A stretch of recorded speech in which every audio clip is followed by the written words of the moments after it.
Not too loud. We'll call this meeting to order. If we could have roll call. Mr. Joello. Present. Mrs. Hack. Here. Mr. Holden. Present. Mrs. Kutash. Here. Mrs. Lisinski. Mr. Minotti. Here. Mr. Oppel. Here. Dr. Ritter. Here. And Mrs. Yolish. Here. Okay, thank you. If we could all please rise and salute our flag. I pledge allegiance to the flag of the United States of America and to the republic for which it stands, one nation, under God, indivisible, with liberty and justice for all. Thank you. Please be seated. At this time, I would entertain a motion to approve the agenda. Mr. Chairman, move the approval of the agenda. Point of order. Point, yes. I'd like to make an amendment to the agenda. Or Kathy, you want to? I'll defer. Go ahead. Okay. I want to make a motion to add the following item to the agenda. I move that we award honorary diplomas to Edward Conklin. Mr. Chairman, point of order. New business is at the end. This isn't new business. It's not on the agenda, it would be new business. It would be added onto the agenda at this point, At but it this would go point. under new business. Under new business. Okay, but if you would read your motion Thank or you. proposal. I move that we award honorary diplomas to Edmund Conklin, Christian Nadoy, and Amber Kingursky at the Senior Awards Night at Shelton High School on June 2nd, 2016 at 6:00 p.m. and also give name recognition of these students at the Shelton High School commencement ceremony to be held on June 10th, 2016 at 6:00 p.m. or designated rain dates if rescheduled. Motion has been made. Is there a second? Second. Motion has been made and seconded. Is there any discussion? Could you read the motion again, please? Okay. This I is move to that. add it to the agenda. This is to add it to the agenda. Okay. I move that we award honorary diplomas to Edmund Conklin, Christian Nadoy, and Amber Kingursky at the Senior Awards Night at Shelton High School on June 2nd, 2016 at 6:00 p.m. and also give name recognition of these students at the Shelton High School commencement ceremony to be held on June 10th, 2016 at 6 p.m. or designated rain dates if rescheduled. Okay, motion has been made and seconded. Is there any discussion?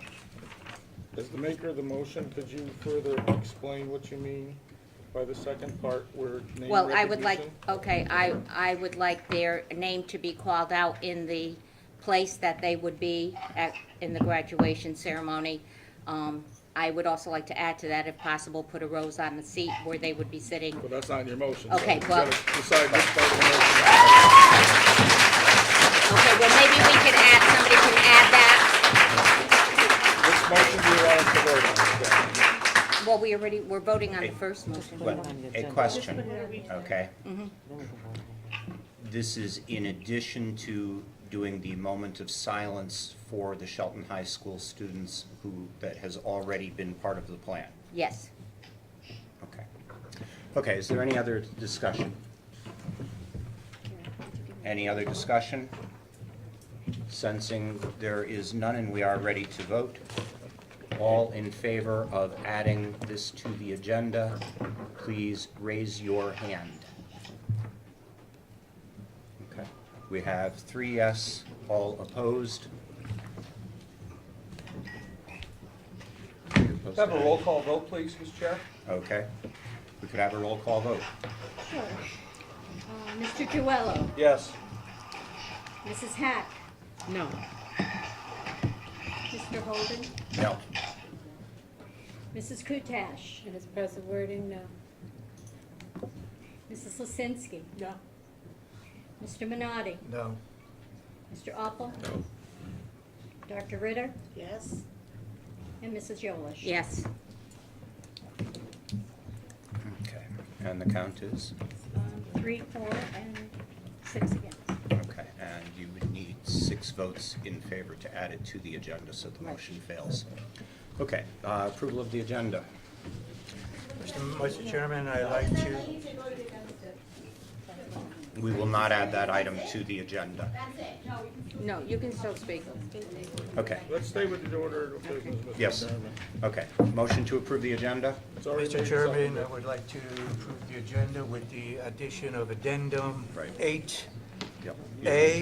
numbers 5 and 6, and number 10, reports of standing committee, B1, finance committee. Is there any discussion? Sensing none, all in favor, aye. Aye. Any opposed? Motion carries unanimously. Presentations and recognitions. First up, actually, I'll turn it over to our superintendent. Thank you, Mr. Chair.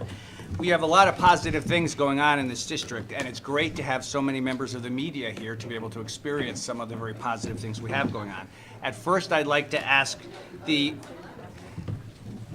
actually, very serious issue, and we're so happy that we have students that are so serious. I'd like to ask Luca Pola if he could step forward to the microphone over here. I'd like to present him. Luca, thank you so much for your fine work.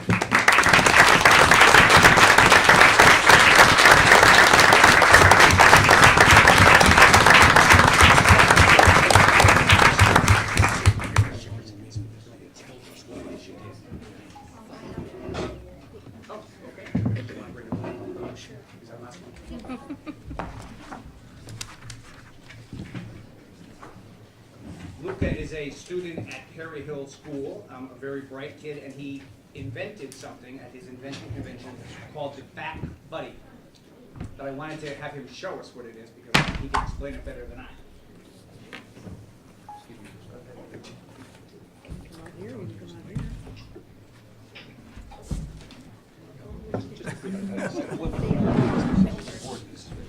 Thank you. So the back buddy is an invention for someone that has arthritis or disabilities, or they can't just reach that spot on their back. And the point of it is because of my grandfather.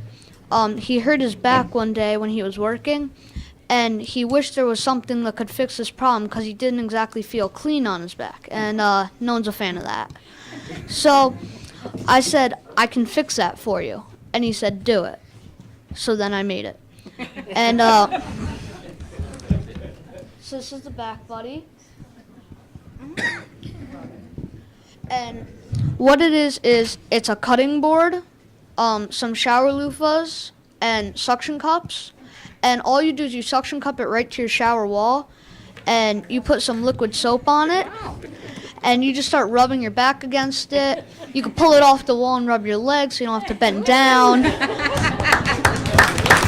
Thank you.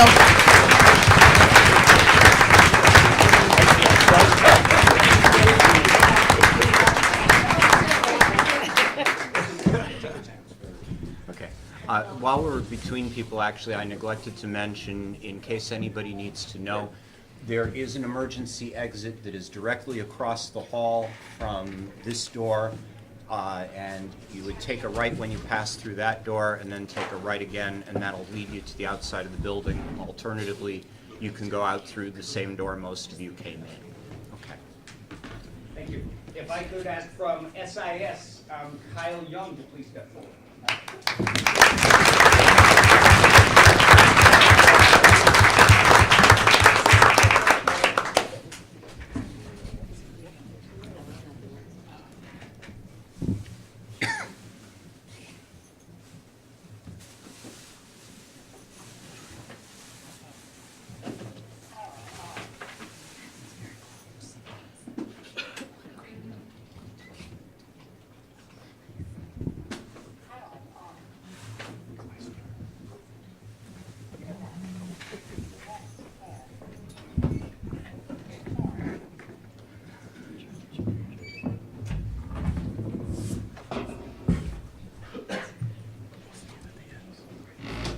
So for my invention convention, I created the thermoelectric charger. Basically, this device here allows you to use any source of heat, primarily your own body heat, and to use it on the go and to be able to charge any USB device, such as either iPod all the way up to an iPhone and to a small tablet. And the primary function of this is to take, with two different degree of heat between your own body heat and the environment around you. And this was specifically designed to outcompete against solar chargers and power banks because it's supposed to kind of outlive and be used 24/7 compared to other devices. And Very good. Well, we're very impressed.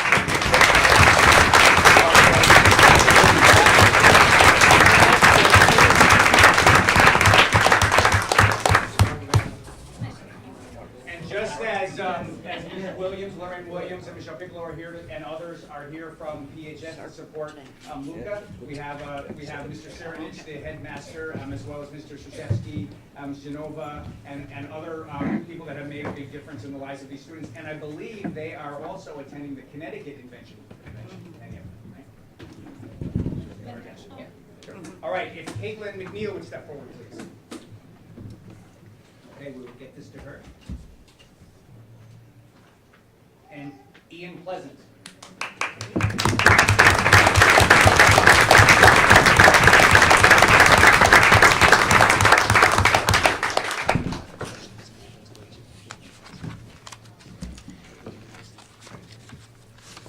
So, you know when you turn on the hot water supply and cold water comes out first? Yeah. Well, my invention will capture that cold water before it comes out of the faucet and direct it back into the cold water supply so that you can use it again. And then when the temperature gets the correct temperature, then the hot water will come out of the faucet. So, yeah.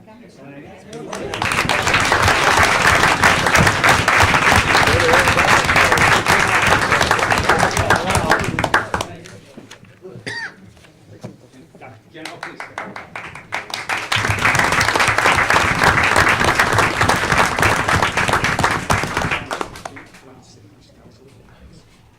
So my invention is used to have like life easier in the car. So when you are buckling in your seatbelt, it makes it easier for you to find your seatbelt. So it is color coded and it is LED lighted. So you can have one on the bottom and one on the top. So you can direct where you want to buckle in your seatbelt.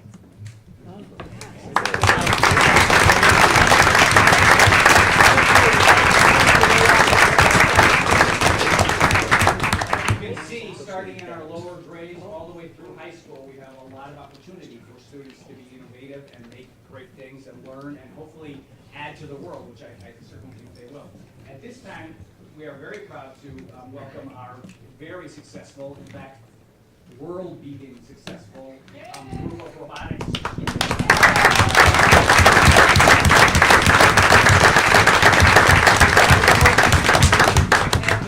Their matches this year, and they are very exciting. We're going to see on television shortly. We're very pleased to have the headmaster, Dr. Smith, here, and others from the high school supporting the students. And I'd like to ask Mr. Niski, their coach, to introduce some of the other coaches and then the students as well. Can you step forward?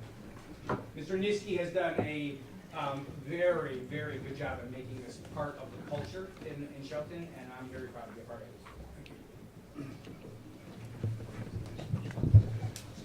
Thank you. At Shelton High School Robotics, we've had an extremely successful season this year in a number of different ways. This being our 18th year at Shelton. The first thing I'm going to do is recruit those guys.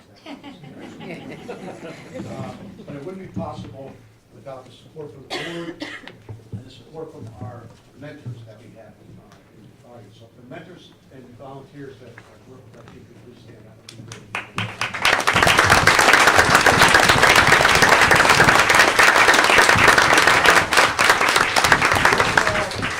Purpose of the robotics program is to get kids excited about science and technology and to give them the opportunity to work side by side with engineers from Sikorsky, from OEM Controls, local companies that learn to teach them about programming and the engineering process. In addition to that, we are a full service team that spend an awful lot of time doing community service activities and trying to spread the mission of the excitement of science and technology. This year, with our robot, we competed in 5 different competitions throughout New England, qualified for the New England District Championship in Hartford, and then also qualified to compete at the World Championship down in St. Louis, Missouri, where there were over 600 teams from 23 different countries. It was an absolutely amazing experience for our students. At this time, I want to show you a video, a couple minutes, that kind of gives an overview of all of the different components of the robotics program. We have some students that work on building a robot, some work on programming, others don't have anything to do with the robot. They work on our community service activities, our public relations stuff, our business plan. There's a whole program that these students here have been involved in. So if somebody could turn the lights off, I'll hit the video here. Need to turn on the projector too.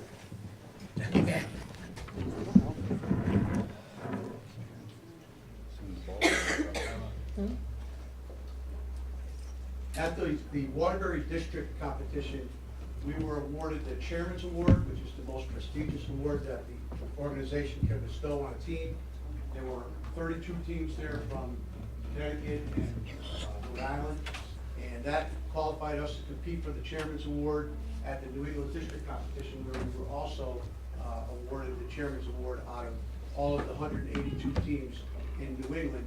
We were considered one of the teams to emulate because of our relationship with our sponsors, our relationship with our mentors and students, and our relationship with our school and community. And this was the video that we had to show just in case we won. We had to have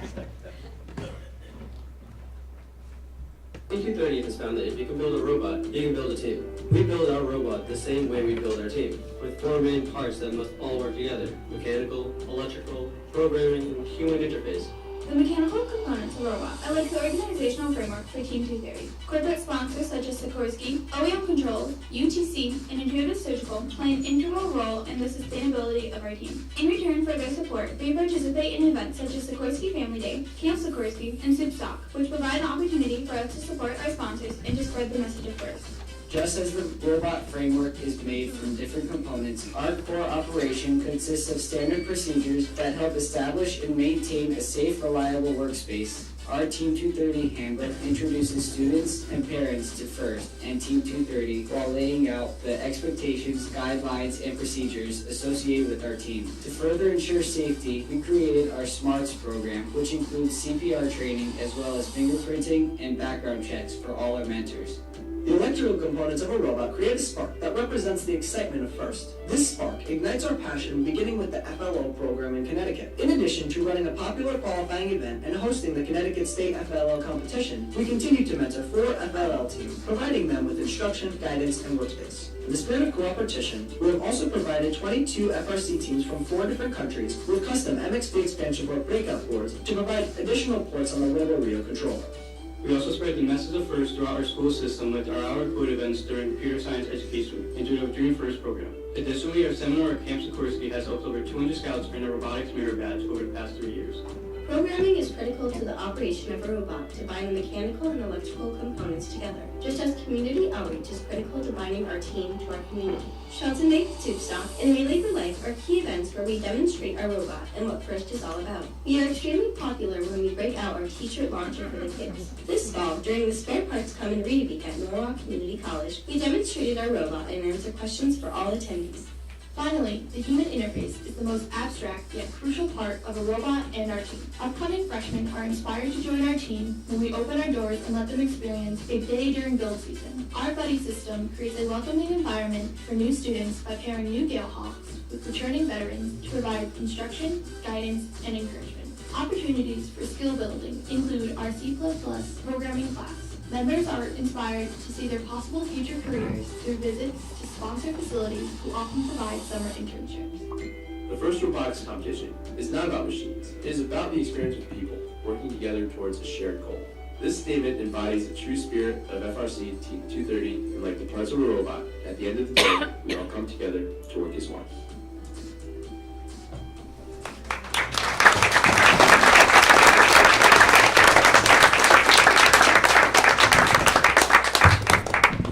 So each year, at the first weekend in January, we learn what the challenge is going to be. We have to build a robot in 6 weeks that will. Is that what they're doing, John? The first one. Ready for the other task. The first one.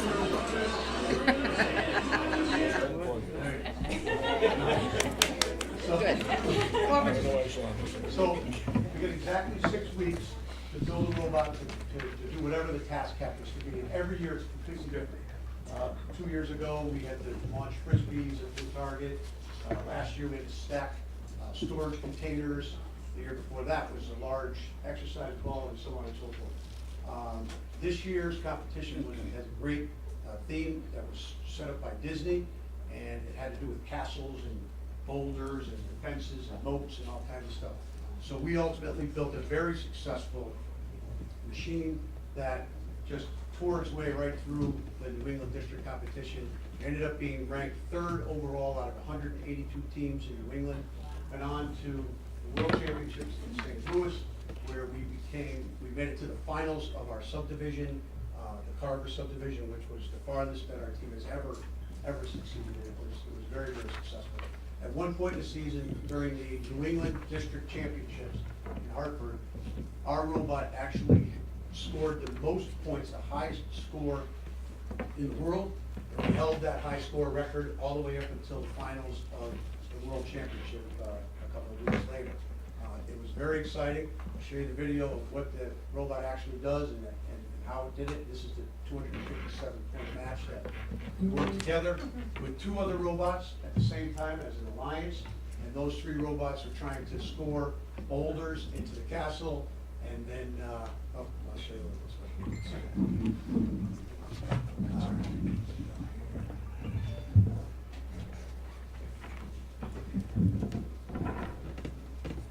Our robot is the one in the far right-hand corner, the low one with the number 230 on the side. The beginning part of it, it's all autonomously programmed. There's nobody driving it. And then after the first 15 seconds, our drive team takes over and they pick up the boulders and shoot them into the thing. The whole match is only 2 minutes and 15 seconds long. On a good day. We'll take that ball and get it. Otherwise, getting a couple boulders at the top. 10 points apiece. That'll bring us to 50 for their alliance. 20 for the blue. Each one of those crosses also works. Each time we cross over one of those defenses in the middle, speed bump in the middle, we had to build a robot that would be able to effectively traverse those different defenses. And you'll see the team from Windsor, Connecticut is the closest one to us. They were our partner for this match. And the team in the middle, 15-19, is a team from Maine, New Hampshire, that was also working with us to score points. You can see how efficiently our robot in the left-hand side is grabbing the boulders, bringing them through to the other side. We're only allowed to carry one at a time. There's a vision targeting system on the front of the robot that automatically sees the target, lines up the robot, and our operator pushes the fire button to shoot once the driver has it close to the target.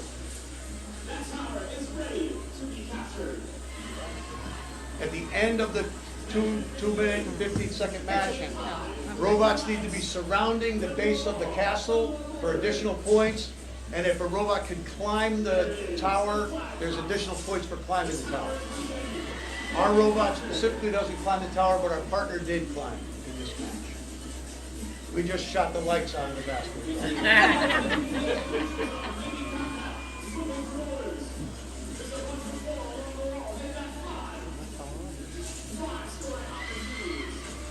At the same time that we're doing this on our half of the court, the blue team is doing the same thing on their half of the court, and sometimes they'll occasionally come over and play defense on us, but not very often because we were too fast.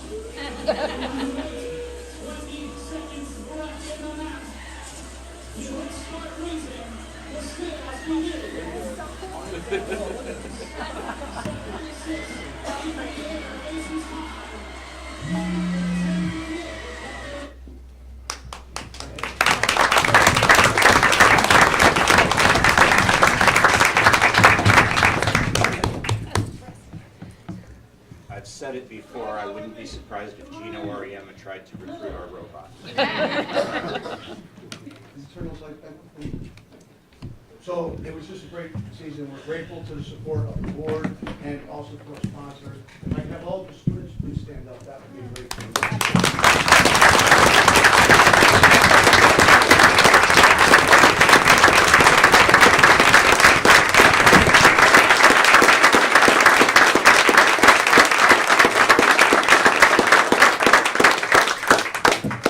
These are the kids who are going to change the world.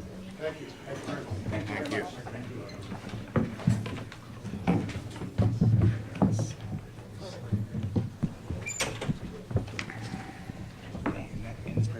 believe there's a gentleman that's part of the invention convention who's going to step forward and just add a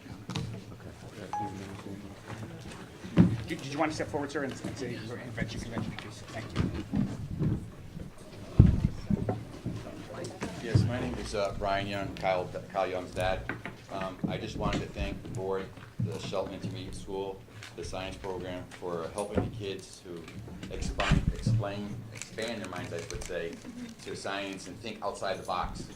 And I just wanted to give Mr. Serovich, Mr. Serenich, Mr. Serwisky, hope I pronounced that correctly. Mr. S. But you guys do an outstanding job. And what's kind of sad is, though, I know they do this at the intermediate level. And it's kind of, they started a spark, now there's a fire for these kids. And I'm hoping that in the high school, that they can explain and do more. I know I just saw the robotics, which is somewhat of an outlet, but I think we still need to do more for the kids to create for invention-wise. They're doing more of team certain patterns. And I was wondering if there's possibility to incorporate this in high school, more of the invention process, and then also maybe merge the intermediate and the high school together so the older kids could help teach the younger kids and expand their minds as well. So I just wanted to say that, if that was a possibility in the future, if expanding that, and I appreciate your time for this. Thank you very much. Okay, next item on our agenda is the public hearing, and according to our bylaw 9325, any speaker is allowed up to 5 minutes to speak to the board. This is not a dialogue or a debate. It is an opportunity to speak your mind. Mr. Chairman, I'd ask for a 2-minute recess, so if the robotics folks would like to leave, they're welcome to do so. Okay, motion has been made for... Second. Motion is made and seconded. Is there any discussion? Sensing none, all in favor, aye. Aye. Okay, motion carries. We will have a 2-minute recess to allow anybody from robotics who would like to leave. Anybody who would like to stay is welcome to stay as well.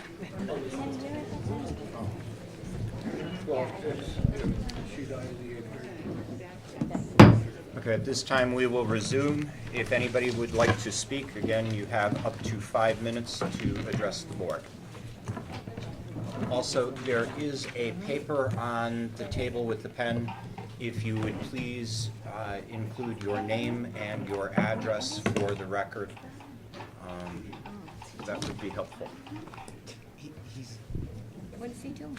He will later be talking to us. Oh. It sounds like talking. He's got to mute his, I sent him a note to mute his, Yes, please. Dr. Fluette, Mr. Holden, and the members of the board. My name is Barbara Conklin, and my son Eddie passed away on February 28th.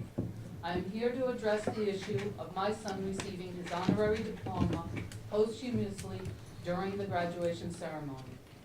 Never in my wildest dreams could I imagine my life as it stands before me today. Let me tell you a little bit about Eddie. My son lived his life as most teenagers, going to school, doing his homework, and participating in sports. He was a very good student, most of the time getting very good grades and achieving honors. His senior year, Eddie continued to challenge himself, taking a college-level class. Throughout his life, Eddie participated in many of the sports programs offered in our town. From football, baseball, and to his last love, basketball, my son made friends wherever he went. Fun, loyal, always the first to make someone smile were just some of the words his friends used to describe him. The demands of varsity basketball player meant Eddie could not slack off. Always dedicated to his sport, Eddie worked out rigorously, training hard each day in the gym, including his off-season. His love continued by participating in summer and fall leagues to continually improve his game. Eddie's capstone project came about from a tour we had taken at UConn's biomedical engineering program. It was during this tour he realized what he wanted to major in college. His capstone project consisted of testing cranial screws, and this is something he found he enjoyed and looked forward to. Eddie was accepted into 4 colleges with sizable scholarships to Wentworth and the University of Rhode Island. Unfortunately, we will never know if he had gotten into the remaining 2 colleges he had applied to because his applications were withdrawn by school staff without our knowledge. Eddie did not only participate in sports and obtain good grades, he also held a part-time job at the local Stop and Shop. In addition, Eddie served the community volunteering to help with the summer basketball program, held at the high school, and also by donating his time to collecting and delivering food to Spooner House. Eddie had a sense of responsibility, not only to his community, but to his family. Eddie could be seen numerous days working outside, mowing the lawn, picking up sticks, or shoveling the driveway, as any neighbor would attest to. On his application to the University of North Carolina, he had a pick from one of several prompts. The prompt he chose for his essay composition was, "If you could relive just one day, what would it be?" I know for certain what day we all would pick, February 28th. I will never forget when the police officer rang my doorbell. I knew with a mother's instinct it would not be good, but neither did I dream it would be my son's death. The world is, as my family knew, it crashed that day and continues to crash. During the roller coaster of emotions we were experiencing at the hospital that morning, we were not only the ones dealing with this nightmare that we desperately wanted to awaken from. The doctors and nurses who worked on Eddie were visibly shaken to the core, as he was a vibrant, healthy, strong young man. We later learned that some of those who worked on him called out sick from work the next day. You sit before me as Eddie's judge and juror, but before you pass judgment on his mistake, I ask all of you to consider the mistakes you have made in your life, especially the way you have handled what should be a simple request, issuing his honorary diploma during graduation. This has been a huge mistake in my opinion. Your lack of understanding, empathy, compassion, or your desire to follow your own fictitious rules has led me to believe you have your share of mistakes, even in this case. It was never my intention to have this situation escalate to the point it has become. We tried to work quietly with the members of the Board of Education to no avail. We are private people trying to handle what should have been a private matter in a very public forum. We are asking that Eddie be honored at graduation with his honorary diploma, the ceremony where diplomas are awarded. What part of this is an extraordinary request? To hear my son's name announced at graduation along with his classmates? This is the last gift I can give to my son. I implore you to consider your decision. My life has forever changed. I will never enjoy the pleasure of watching my son graduate high school, college, get married, have children, or reach any other milestone. But not allowing my son to receive his honorary diploma during graduation, you are not punishing him, you are punishing us, including all his classmates that wanted Eddie present with them in spirit. This is the last gift I can give to my son. Please allow me the gift to see him move along with his classmates, his friends who loved him, as do I. We do not understand why we have to fight so hard to simply have a child's name announced and an honorary diploma awarded to the family during commencement. Thank you.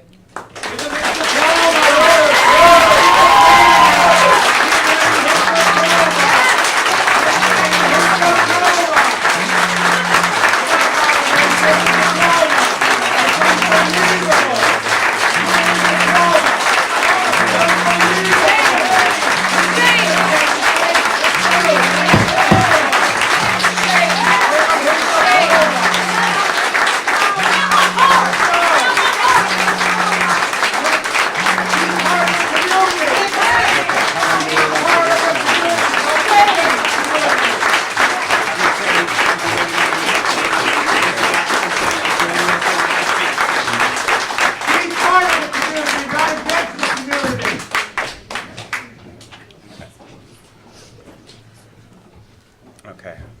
Good Next. evening, Dr. Glenn, Chair, and members of the Board of Education. On February 28th, 2016, my son died in a car accident. He was ejected from the Chevy Tahoe he was driving and crushed and the vehicle rolled on top of him. At the hospital, we waited with our friends, who were Eddie's friends' parents, where they worked on him for 9 hours trying to stop the bleeding from the crushed pelvis that was cut him up so badly internally they could never find all the bleeders. At about 1:45 in the afternoon, the code blue was called, and we knew it was him. A few minutes later, a doctor, along with the chaplain, came into the waiting room, bringing Barbara, Ashley, and I to the room where there was a person performing CPR when we walked in. These were our last moments with him. The doctor called TOD at 2 p.m. It was ruled he died of a blunt force trauma.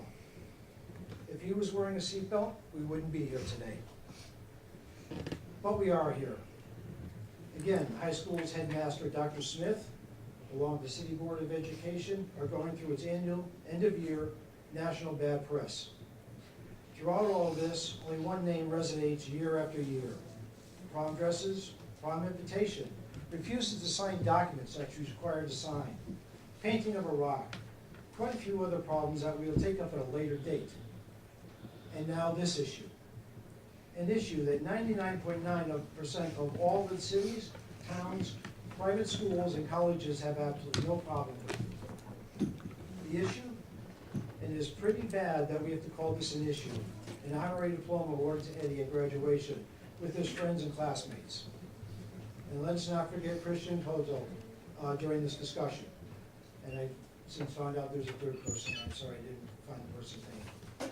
If Eddie had passed years ago, and his friends had lost contact with us, and us with them, the awarding of an honorary diploma in a quiet setting might be the right venue in this case. This is not the case. This was a student taking college course in accounting, AP psychology, and a calculus class. The high school administration allowed to lose its AP status when the teacher went out of maternity, a varsity sport, and a part-time job. For his capstone, he picked a company called Orchid Design, an orthopedic product development company. There he was learning engineering and design, evaluation and testing, and lab procedures in the real world setting.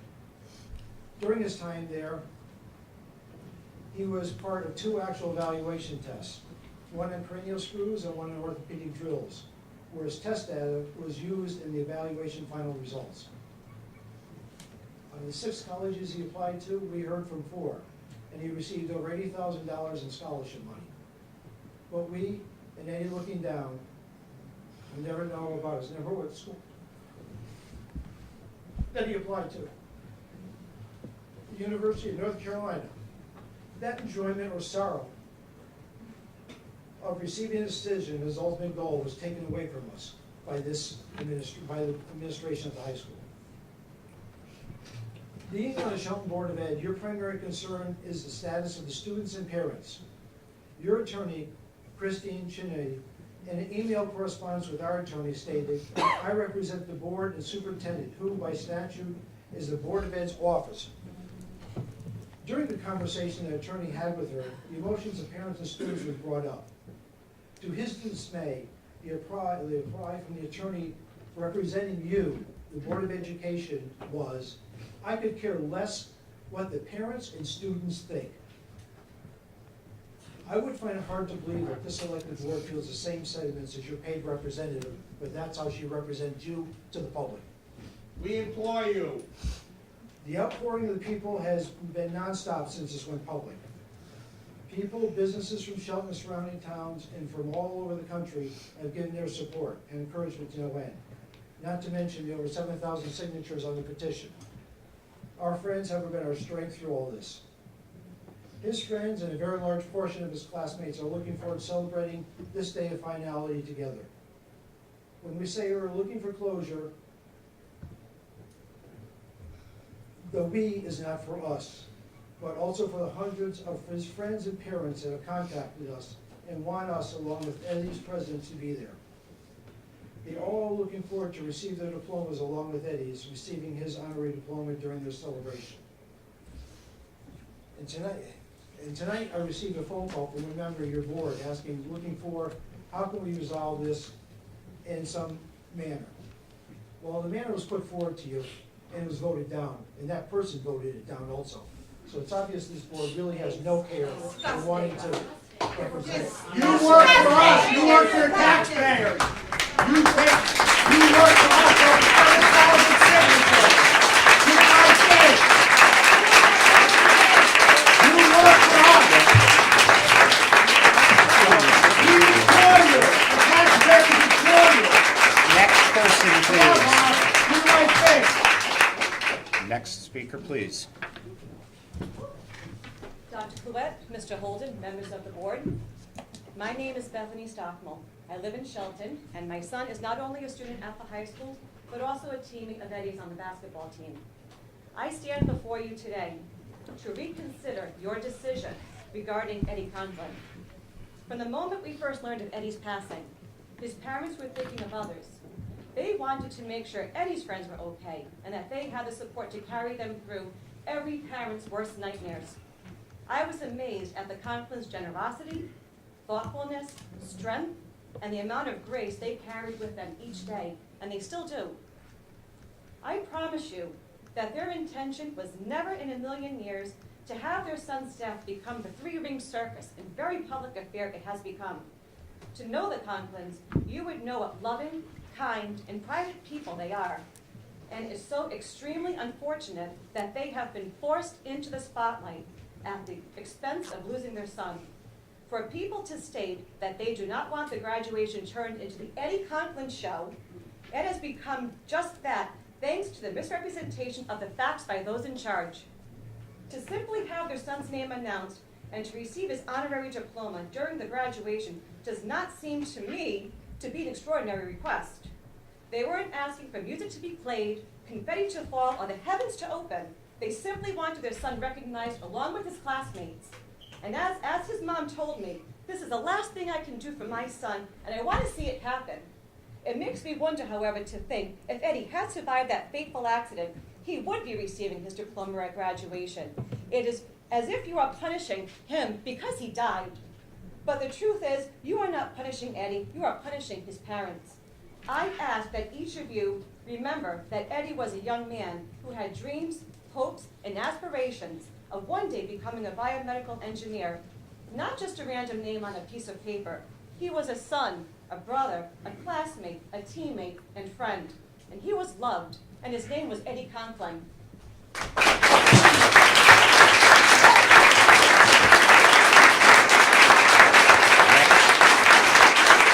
Next.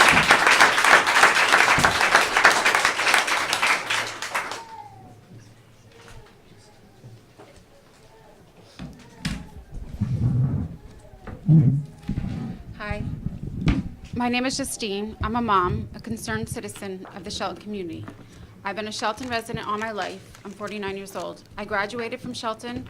I've raised my children through Shelton, and I can honestly say Shelton is a community, is a town to grow with and to love. However, in the light of the situation that has sparked our community for the tragic death of Eddie Conklin, hashtag Justice for Eddie, to grant honorary diploma, and his parents to have name called at graduation, this should be a non-issue. We of Shelton was never broken as parents and children. We always taught to open your hearts and to be open about life. There's enough to go around in this world. Do good, get good is my motto. After all, I'm a labor and delivery nurse, and for 28 years, I brought all these wonderful young men and women into this world with the help of parents, you parents, now guiding them, as well as you as teachers, to be open-minded and loving. Yes, today is about Ed, but tomorrow this will be about someone else. No one wants to be recognized at some awards day. Graduation was meant to be that special day that no one can take away, so why should it be about Dr. Smith or the BOE? We as the community, as taxpayers, loving parents, the voice of reason, should have a say in what we want for what's best for our children. To say we don't want to hear people crying or don't want it to be the Ed Conklin show, I think you, Dr. Smith, and the BOE have put more of a spin over the last several years of social drama. Need I say more? Yes. In 2009, my son could not walk on graduation because he spray painted the infamous rock, as I did in 1985 when I graduated with most of these colleagues who are probably in this room today, and most of all who work at the school. At the time, I just finished stage 3 cancer, and I was going through remission. And not only did we pay back financial restitution, the one thing I wanted was to see him walk on graduation day, and that was taken from me. Not only did that happen, but then Dr. Smith had him arrested just before he went to college. I'm asking Maybe we should get a petition, get rid of you. I'm asking you respectfully to hear these supporters today. Open your hearts and do the right thing. Shelton has never been this broken. Don't make it worse. I encourage you to allow this family to have Ed's name be called out at graduation and receive his honorary diploma.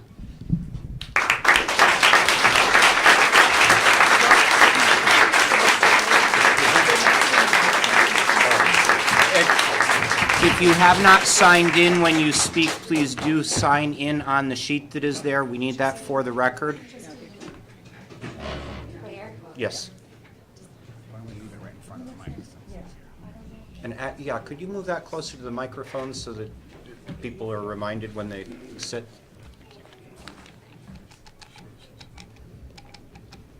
Give Eddie his just due. Excuse me, sir, could you please not disrupt the meeting? Maybe we'll get a petition on YouTube. You have an opportunity to speak if you wish to speak. Please do not interrupt the meeting.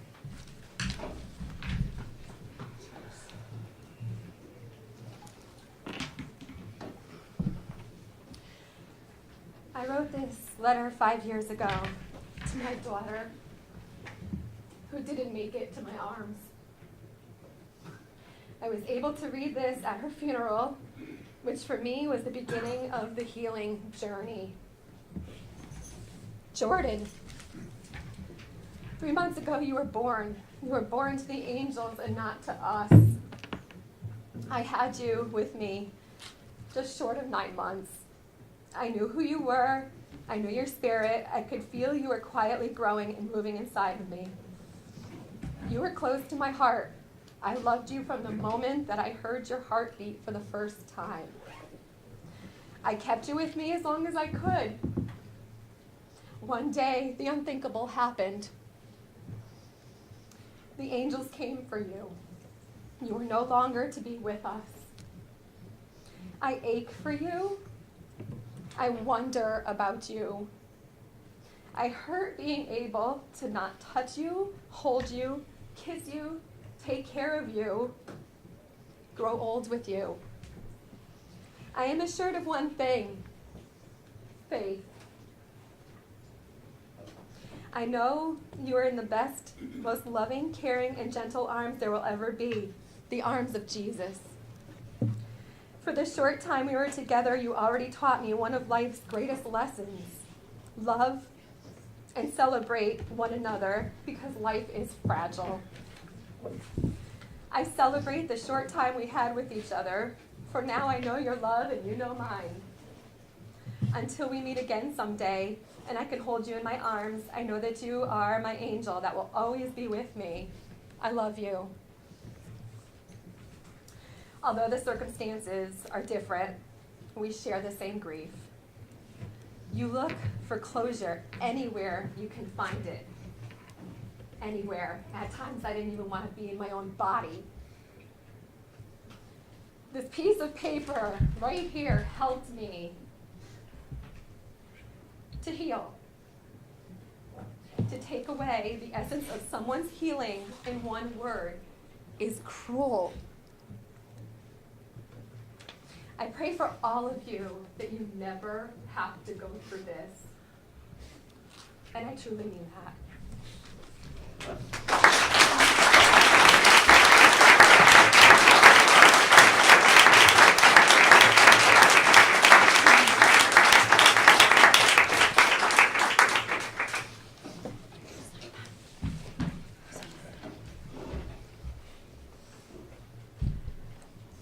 Hello, my name is Jennifer Carey.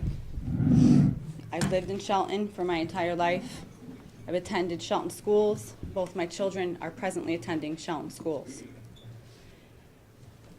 I stand here before you all tonight and ask you to put all the craziness and all the politics aside. I ask you to look at the Conklins and to use your hearts.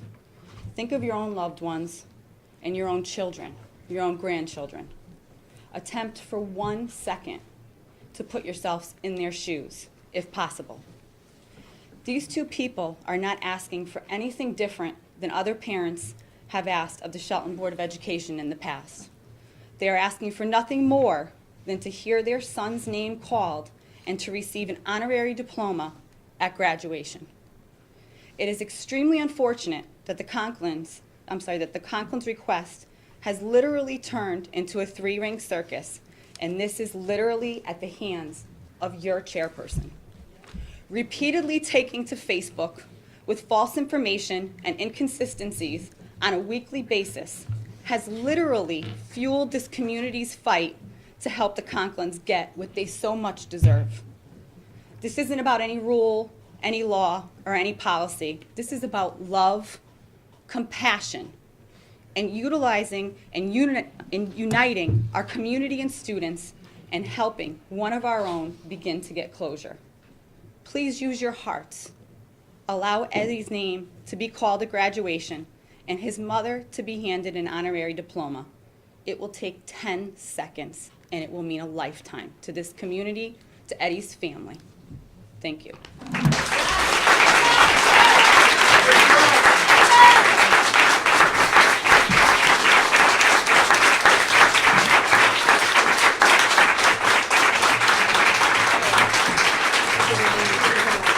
Does anybody else wish to address the board?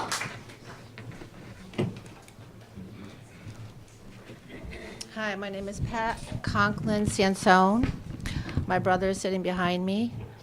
I'd like to know if the board would allow the graduating class of 2016 to vote to see if they would allow Eddie to receive his diploma, yes or no. Is that possible to do? Is that possible for the students to vote on this matter?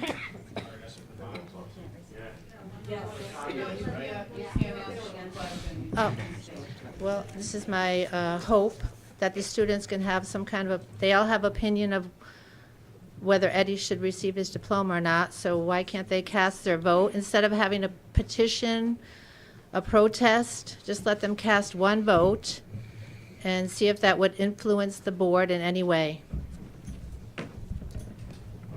That's all. Thank you.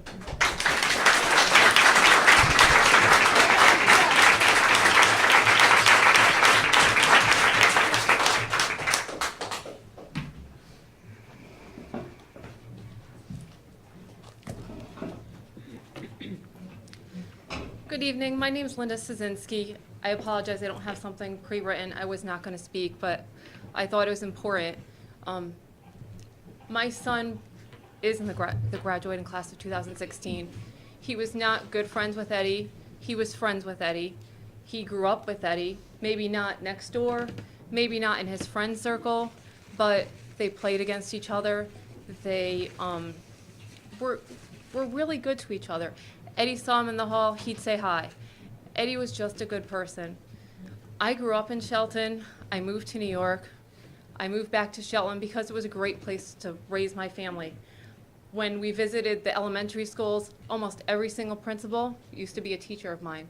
Shocking, but I was like, it was a warm, loving community.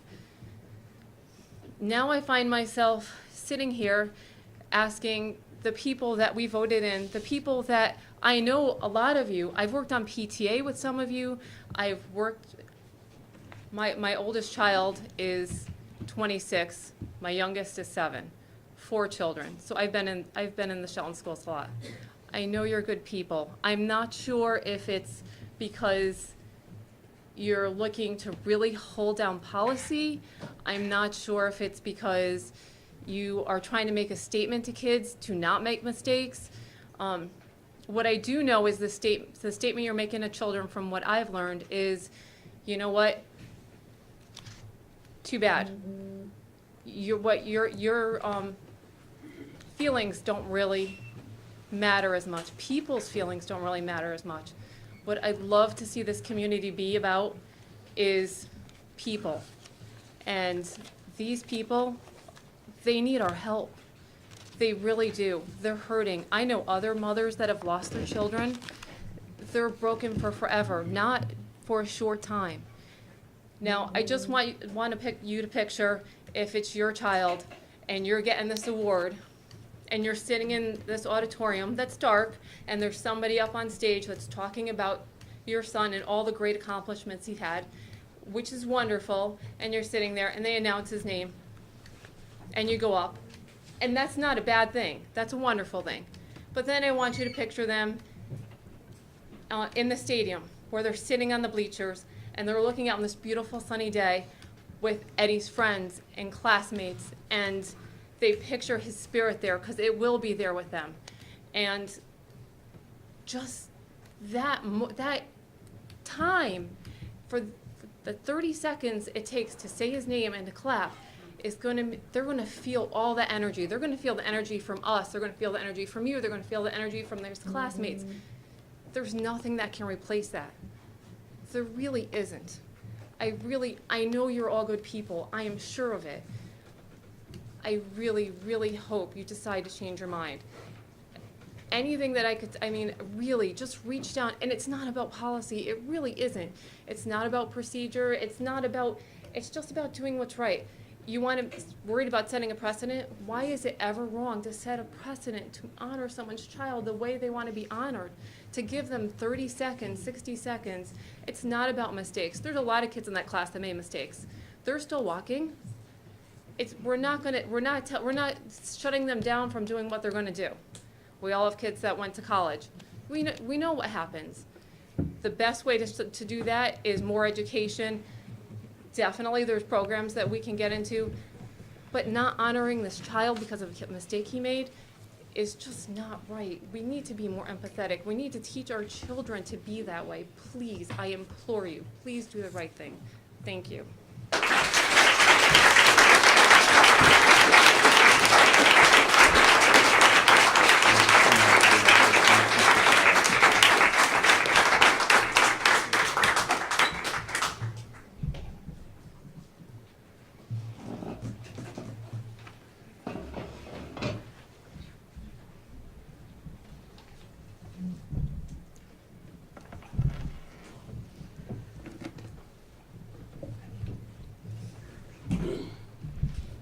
Evening, members of the board.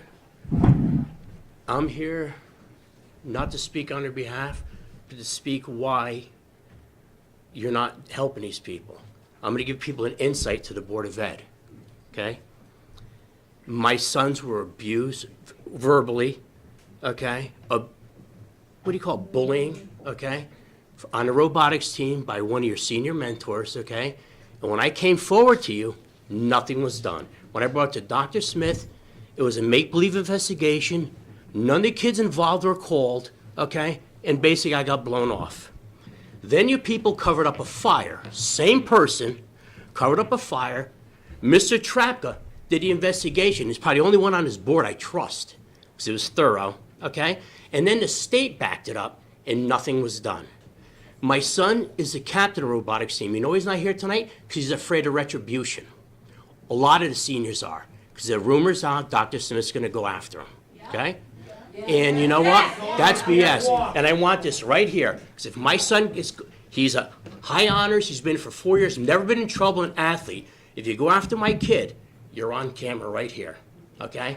That's why he was afraid. And all they're asking for is a piece of paper and 5 seconds, 10 seconds up there. That's all they're asking for, okay? But you guys are a cadre, and it's bad, because you're El Presidente, and if we don't vote you out, they can do anything they please. And that came from people in the town, that came from the state, okay? You have no supervision. You are the man, and as long as you allow this to go on, they can do whatever they want. You have to vote these people out. Yes.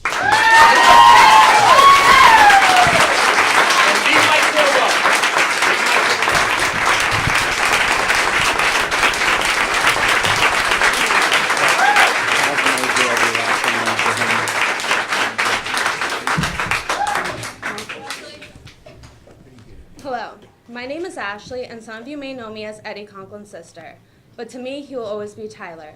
Today, I'm up here to explain why I think my brother deserves to have his name called and receive an honorary diploma during the Shelton High School commencement ceremony. 10 days ago, I walked across Oakdale Theater stage to receive my own diploma from the University of New Haven. Hearing my name being called and being able to walk across that stage gave me a sense of accomplishment. I was being recognized for all the countless hours of hard work I had put in for the past 4 years at that school.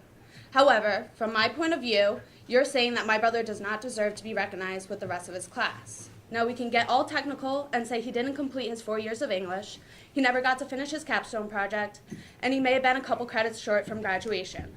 But an honorary diploma is not the same as a real diploma. Being awarded an honorary degree is not the same as earning an actual diploma. In fact, an honorary degree is an honoris causa, Latin for the sake of the honor, defined online. My family is asking for my brother to be recognized and honored for the work and effort he had put in. He was only 3.5 months shy from walking across that stage to receive his diploma he had put in over 12.5 years of work within the Shelton school system, starting off with kindergarten at Mohegan School. If anyone in this room knows my father, then you probably know that my brother and I never put less than all of our efforts into our studies. Grew up with a father that pushed us to excel and expected nothing less than what he knew we were capable of. Tyler was a student who was in college prep, honors, and AP classes. He was the kind of smart who could barely study yet get an A on a test. And I admired him for having the book smarts and be able to get things that would take me forever to understand. In the end, what I'm trying to say is he was a good student. He did his work, put in the effort, and was there to learn. He had hopes and dreams and always told me how he would work his butt off in school if it meant he'd be able to make money in the end. Not many people who have been in this situation can fully understand the simple feeling of closure we could get by hearing his name being called during the commencement ceremony. I was told that Dr. Smith did not want graduation to be a sad event or all about Eddie Conklin, but sadly it's already come to that.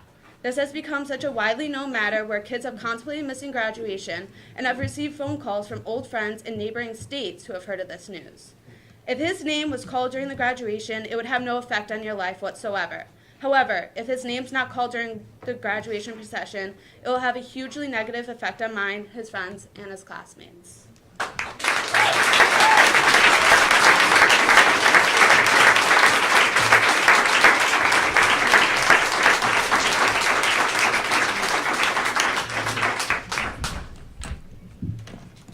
Good evening. My name's Pat Carey. I'm a Shelton resident, and I'm sure all of you know I've been very outspoken on this issue.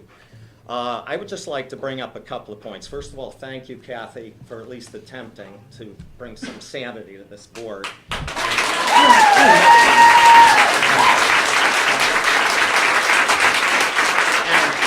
And Mark Holden, you are totally responsible for us being here tonight. You have been all over Facebook with misleading statements for the last 4 to 6 weeks. I can't believe this board has let you be their spokesperson. The last thing I want to say is this. We have almost 8,000 people signed this petition. Do you realize that's typically the number of people that vote in a Shelton election? 8,000 people. And we're dealing with 6 of you. We're dealing with 6 of you who think you can just squash this. This is not going to stop here, I'm telling you. That's right. You should come to your senses because you have enraged this community. This is simple. All these people wanted was a damn piece of paper. Just a piece of paper. This would have taken 3 seconds. Since we started discussing this, I've been told we don't want to overshadow. We don't want to overshadow. We don't want to dampen. How could you possibly say you are overshadowing? There's a massive cloud over this now. This is no longer overshadowing. I would ask all of you to at least reconsider this. There's no law, as Mr. Holden told us way back in the beginning of the discussions, there was a law. There is no law. We've been misled. Then we were told there's a lot of misinformation. Well, we know where the misinformation started. It didn't start with us. You know, I implore you, and I realize some of you have been caught up in the middle of this, but I tell you, if you haven't read Facebook, the Facebook things that your spokesperson has written, you really better get on Facebook, and you'll see why we're all here tonight. Thank you.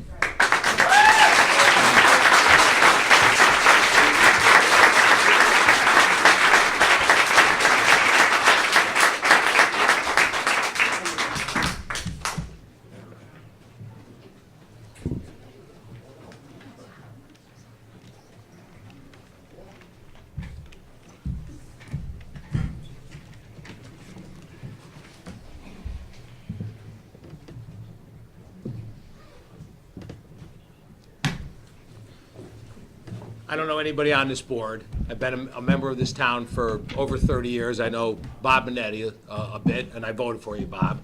Okay, it's unbelievable that one little piece of paper can either make you a hero or putz in this community. You're supposed to be with us. You have over 7,000 votes. That means all those kids that go to Shelton High, plus their parents, voted him to get a diploma. So there is no reason that he shouldn't receive it with everybody else. It's the best thing that you could do to make this community whole and for us to want you as a superintendent. Otherwise, we don't want you back next year.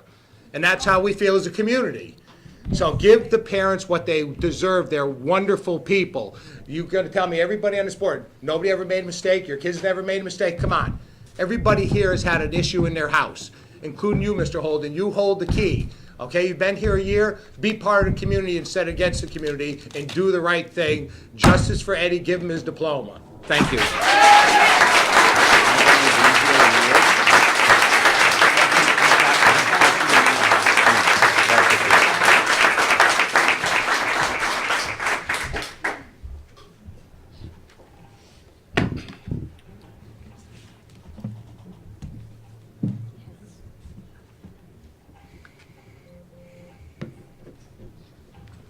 My name's Neil Heslin. I was born and raised in this community. My family goes back over 100 years in this town with deep roots, over 4 generations. I graduated from Shelton High School. We also award a scholarship every year, annually. Many of you I voted for. Many of you I know personally. I've known the Conklin family my whole life, over 50 years. We grew up together, went to Mohegan School, went to high school together. And I know very well what they're going through. I lost my son in Sandy Hook Elementary School, the second worst massacre in the school in nation's history. Unfortunately, I've become an expert on deaths of students and children. Columbine, Virginia Tech, Nickel Mine, Maria Sanchez in Milford. It was never a question about honoring or remembering these students. I can't believe I'm sitting here. I can't believe everybody in this room is here.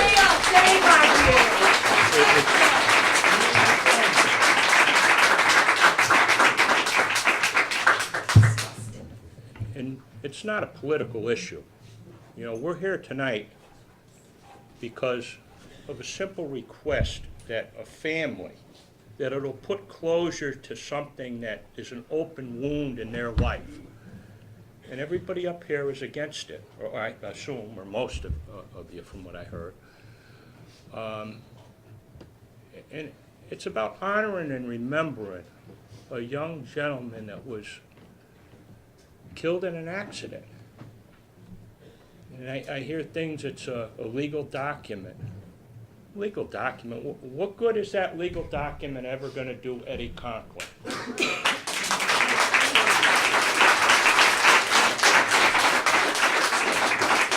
He's never going to be able to say on Facebook he graduated from Shelton High School. He's never going to be able to present it at a job or the university he did plan to go to. And it just blows my mind that you can't just honor the request of the family. That's the most important thing, is to honor and remember the lives that have been lost. Whether it's an accident, whether it's a case like I lost my son, or the other young fellow who was murdered in Shelton here, who I believe is graduating this year. It's a small percentage of the student body in a community that perished before they had the ability to graduate. Even my 5-year-old son, or 6-year-old son that was killed, it wasn't a question to put him and remember and honor them in their elementary school yearbook. And it shouldn't be a decision of the board up here. It should be what the family wants, to honor and remember their son, and to put a closure to something that is an open wound for them and always will be. If you don't award him that scholarship or diploma that day or acknowledge him. Something that family is never going to forget.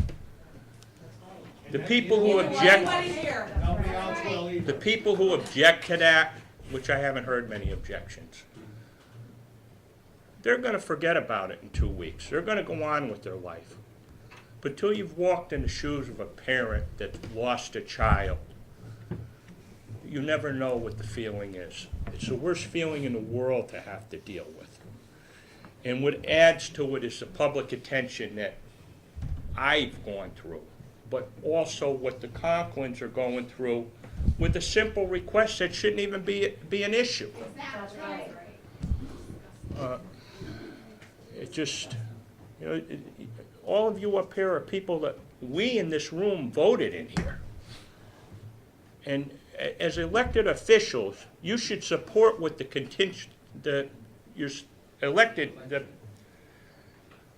people who voted you in want, and also what the seniors in that graduating class would like. I'm sure there's not many, if any, that would object to Ed being recognized on that day. Exactly.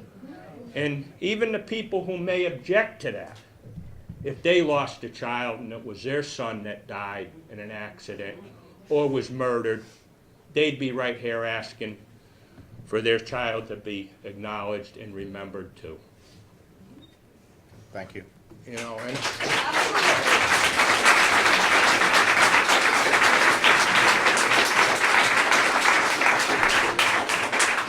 I have to say, I'm really Sir, disgusted your time is that up.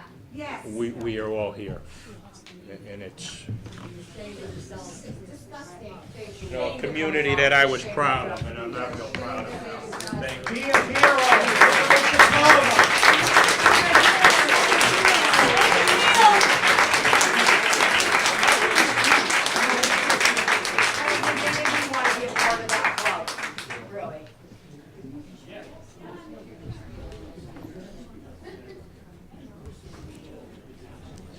I apologize. You guys hear me? I hate publicly speaking. Is that better? I don't know Eddie or poor Christian's family. As a mother, I would just think that it shouldn't be so hard for these people, for you guys to do the right thing. The diploma does not mean anything. These kids were students, part of this community. It could be any of us. Another issue is, and I didn't want to post it on the CT Moms because that's gotten out of control, there's a couple of rumors. One is that you guys were hesitant into allowing Eddie's family to have his diploma at graduation because of Christian's family. Why not do both? By the time I said my name, Stephanie Thompson, you're done. 2 names, maybe possibly a third. Do it. You guys have spent so much time and energy. You got a bad reputation now. If you make the right decision, I guarantee you at least I and many of us will say, you know what, they started off wrong, but they heard us. We matter. Think about that, guys, seriously. Think from your heart.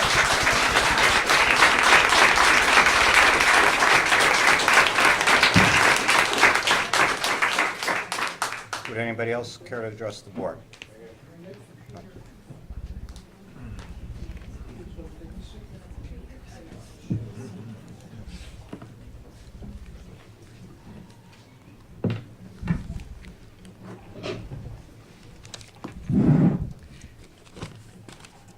Good evening. I was sitting in the back room there. Couldn't quite hear you, but I had a seat. And I was lucky I had a couple people flagging my way in, showed me the way to get in here. But I'm here tonight because this is a solemn moment, because members of our school community were lost prematurely. Now is the time for our families and our institutions of which they were part to come together to lessen the grief and the family's burden. It's a time to marshal our strength behind those that grieve and collectively assist in their needs. It's a time for common sense to prevail. What they ask of our school institution is reasonable and fair. This is not the first time we have lost classmates, and over the past 24 years, we have had many times recognized their loss in a dignified manner by presenting their family an honorary diploma at the end of the graduation process. Those are the words of our mayor, who called me from Italy.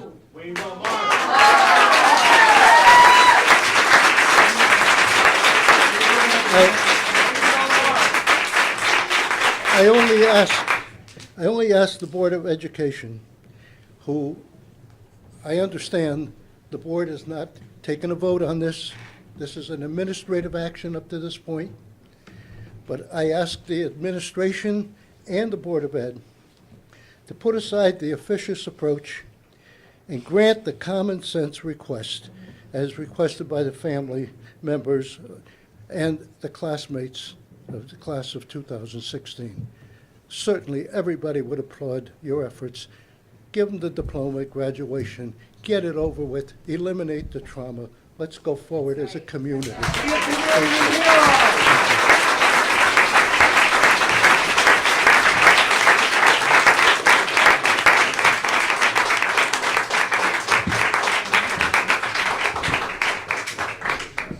Would anybody else care to address the board? We're not done yet. Many of them are not in Connecticut or from Shelton. But, yes. Excuse me, let's allow the woman who is... So wait, you want through 7,000 signatures? You're not supposed to talk, you're not supposed to engage us. I'm sorry, he spoke out of turn. Yes, I agree. If we could allow the lady who is currently at the mic. My name is Karen Palange. I grew up in Derby. I now live in Monroe. I am not from Shelton. I'm an outside observer looking at this and saying, what on earth is going on in Shelton? My cousin grew up in Shelton. I was always over at her house when we were kids. She dated the captain of the Shelton football team. I was dating the captain of the Derby football team. So we had, quite the time. And I always had great admiration for Shelton. But what is going on? Why, if it's a legal issue, why not just pass a resolution for the posthumous awarding of a diploma? I mean, how hard can that possibly be? Just please reconsider. You've got to have heart. I mean, there's going to be a big gap if this student's name is not read at graduation. Think of the family. Just look into yourselves and say, what would it be if it was my child? My daughter just graduated from Clemson University. One of the students in their class died, and his name was read at graduation. Why can't you people do that? Look into your hearts. It's the right thing to do.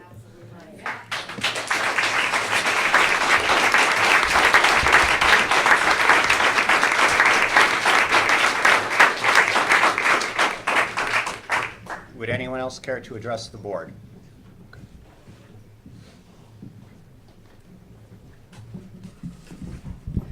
My name is Kara Palange, and I am also from Monroe, so I'm not from Shelton. We've heard from a lot of people tonight, and we're all here very late, so I'll try to keep it short. As I said, I'm from Monroe. I'm not from Shelton. But I would venture to guess that this is not just about Eddie's family. It's been a long time since I was in high school, but if one of my classmates died, someone that I spent 12 years going through the school system with, I would want his name read at graduation. If I saw this person in the hallway, if I spoke to him, if I sat with him at lunch, I would think it was a travesty that he was not acknowledged at graduation. And I'm just utterly befuddled ever since I heard about this 2 weeks ago at why we're even here. Why is this an issue? Marin Sanchez was awarded a diploma at her graduation, or what would have been her graduation. I just don't understand the character of the people who are running this town. When you people brush your teeth at night, do you look in the mirror and say, I kept a kid from getting his honorary diploma. I did such a great thing today. And if that's true, if that is true and that is the people who are running this town, then Shelton is not any sort of community in which I would want to live.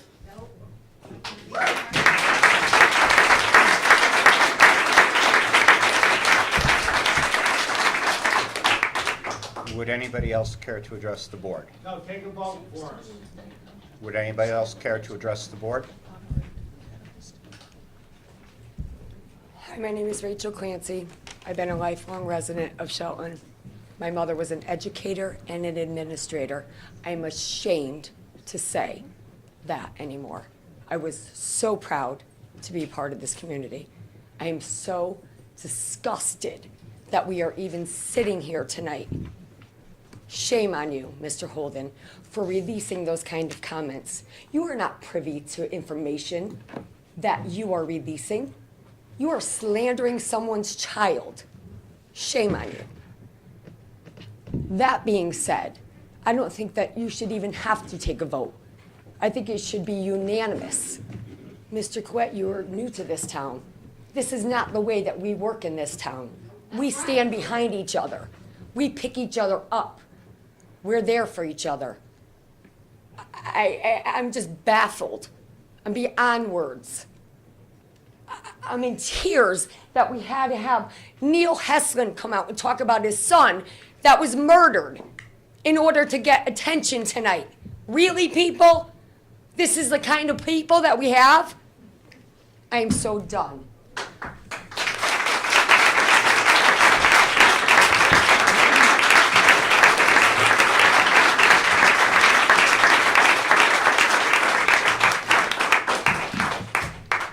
Would anybody else care to address the board? Didn't really plan anything either. Have a post-it note, but yeah, I mean, I just don't get it at all. Can we just, Mr. Chairman, just so we know her name and Yeah. What? It's hard to keep Please track. sign in and Just give us your sign in name and just, your just address. Announce your name. That's what we know. My you are. address? That's all. Why? Thank you. Yeah, I don't get it. Based just on the fact that this happens at so many other schools all the time. Like,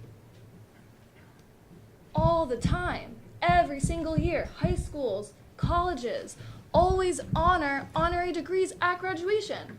Like, I don't get why Shelton has to be so different, has to set a negative precedent. I just really don't get it. And I haven't seen any explanation that makes me get it. Mark Holden's explanation is that in the records, like 3 students received whatever, like honorary degrees aren't on record because they're not legal documents. And like you're forgetting that people who have graduated are still alive. Like if you read any comments, class of whatever, they honored an honorary degree at my graduation. Like, are you forgetting that all these classes are still alive? It's like this generation, like, you know what I mean? Like people, like it doesn't make sense. Like they're not going to be in your records, and that's your explanation. How is that an explanation? It doesn't make any freaking sense. And it, shaking, not because even nervous, just all the energy that's in here, like all the people who care so passionately about this, and all of you, like come on. And like I do echo that this shouldn't be a political statement, and that's what I feel like you're trying to do, make it political. But every other school has literally no issue with this, no matter how a student died. How come every other school, you guys have to be the ones that fail? I really don't get it. It makes me extremely angry. It makes my freaking blood boil. I've been having stress about this for the past month. This is what we teach our kids. Literally. The stress of the Conklins, the stress of my family has been transferred onto me.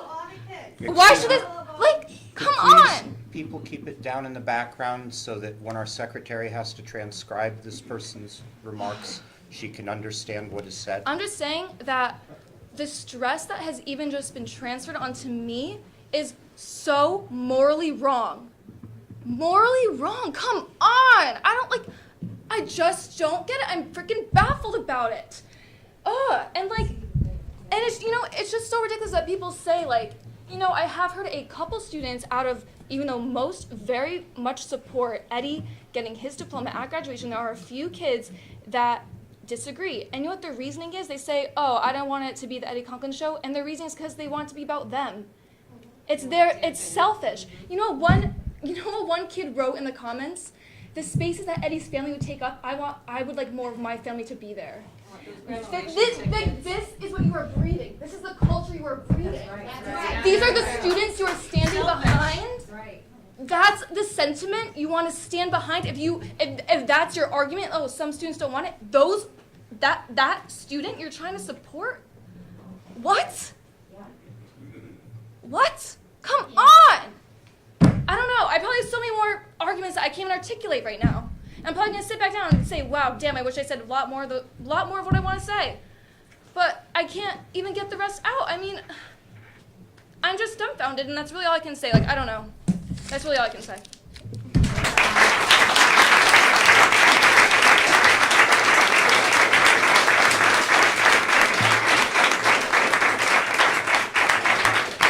Would anybody else care to address the board? Would anybody else care to address the board? Would anybody else care to address the board? Mr. Crawford.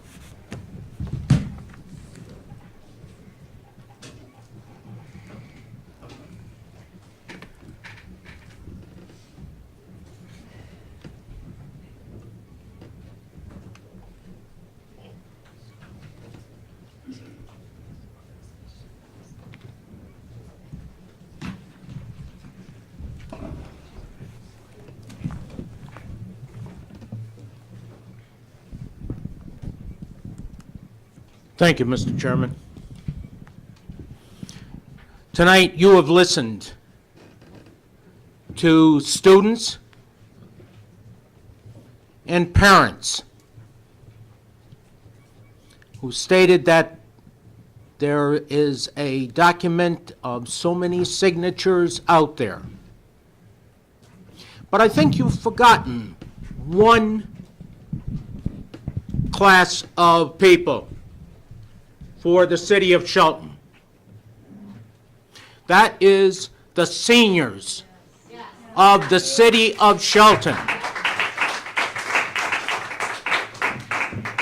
Why I say is because I belong to the Shelton Senior Center. You should go there, listen to what is being said.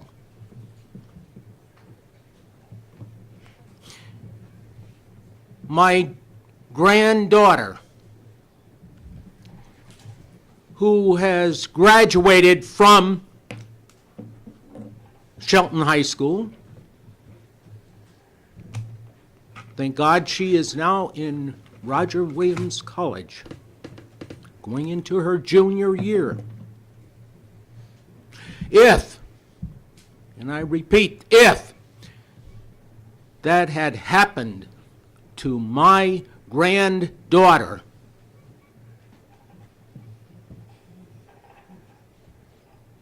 I think a lot of people would have been be coming here and yelling, not just at this board, but trying to come up with a solution to this problem.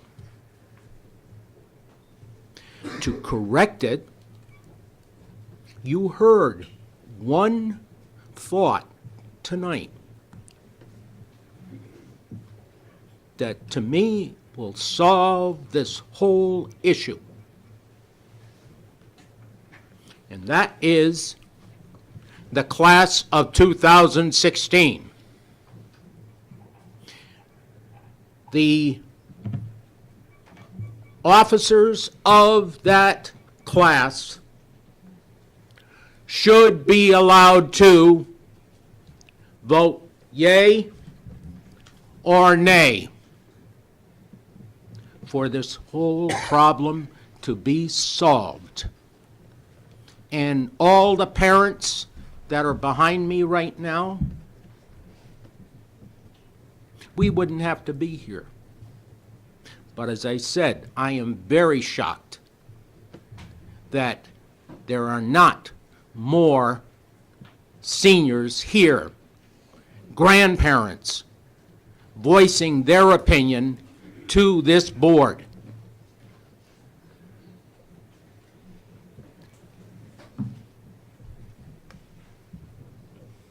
I think I have said enough to you, and I hope that you will take my word. And this could all be solved by just one vote. Not from you, the members of the Board of Education, but leaving it up to the seniors of the class of 2016. Thank you.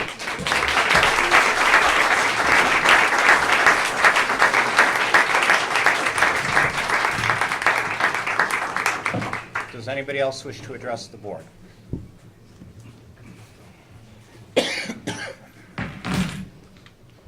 Sign it first.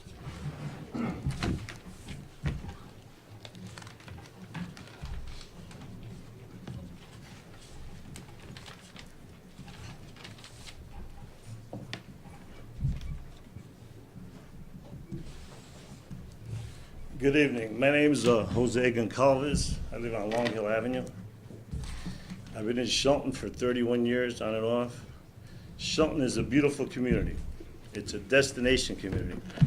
And in the last couple of months or so, the board has given it a bad name, not only in the state of Connecticut, all over the country, all over the world. That's the bad news. The good news tonight, you could change all that by honoring Eddie Conklin, a student at Shelton High School.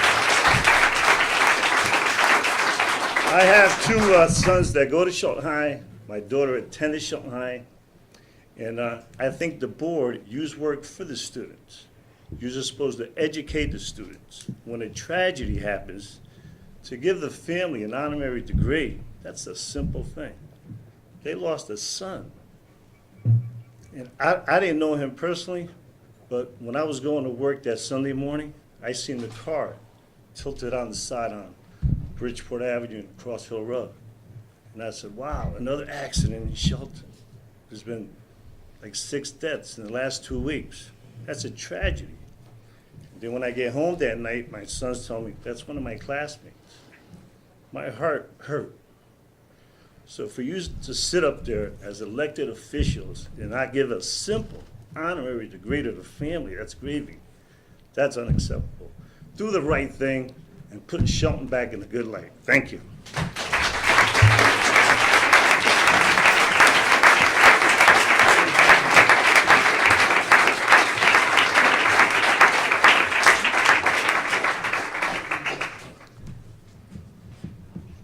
Hi guys, my name is Brian Belade, and we're 4 generations from Shelton.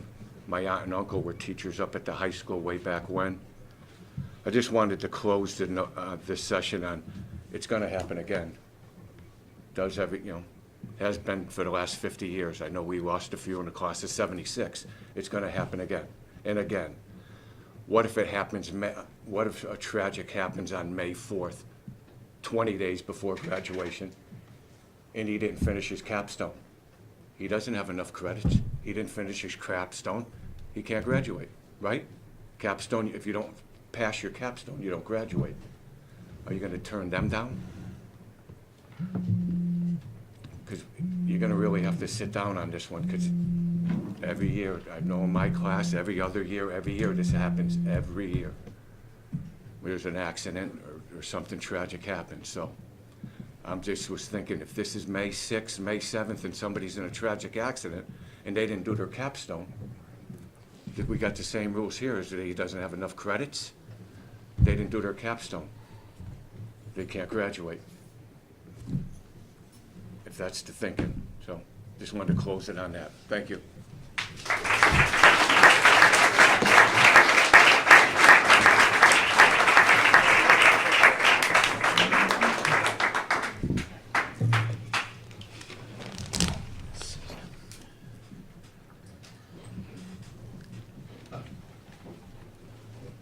My name's Tom Mayer, and didn't want to come tonight. Anyhow, I do business coaching, and I teach a lot of leadership, and I've met some of the great leaders in this world. I've been fortunate, and I've learned from them, and I teach leadership to companies, and if you guys need a class in leadership, I'd be happy to sign up for it, okay? But I don't know you guys well. I know a couple of you from around town. And the definition of leadership is to get people to follow you. That's a definition of leadership. And I've met some great leaders, and they've made a lot of mistakes, lots of mistakes. That's what makes them great, because they can change, and they listen to people. That's one of the great communications of leadership. All right? And no great leader can sit here and make the right decision every single time. Not one of them. And they'll tell you that. And what they did, every one of them finally listened to their company. That the people, they can't make their companies great. The people that work for them can. And some of the great leaders that I've met, their biggest thing was they could change. And they've taken what they've listened, they listen to what they do, and they have a chance to make the ship, turn the ship. Otherwise, they're out of business. And that's why they're so successful, because they can listen. To make the decision that you made, and first of all, thank you for your motion. That was great. To listen in my head, and I won't say and like, but you had to go out of your way to make this decision. You had to go out. Your true empathy had to be there. So you had to go out of your way. The leadership in our high school and the leadership here. But great leaders listen.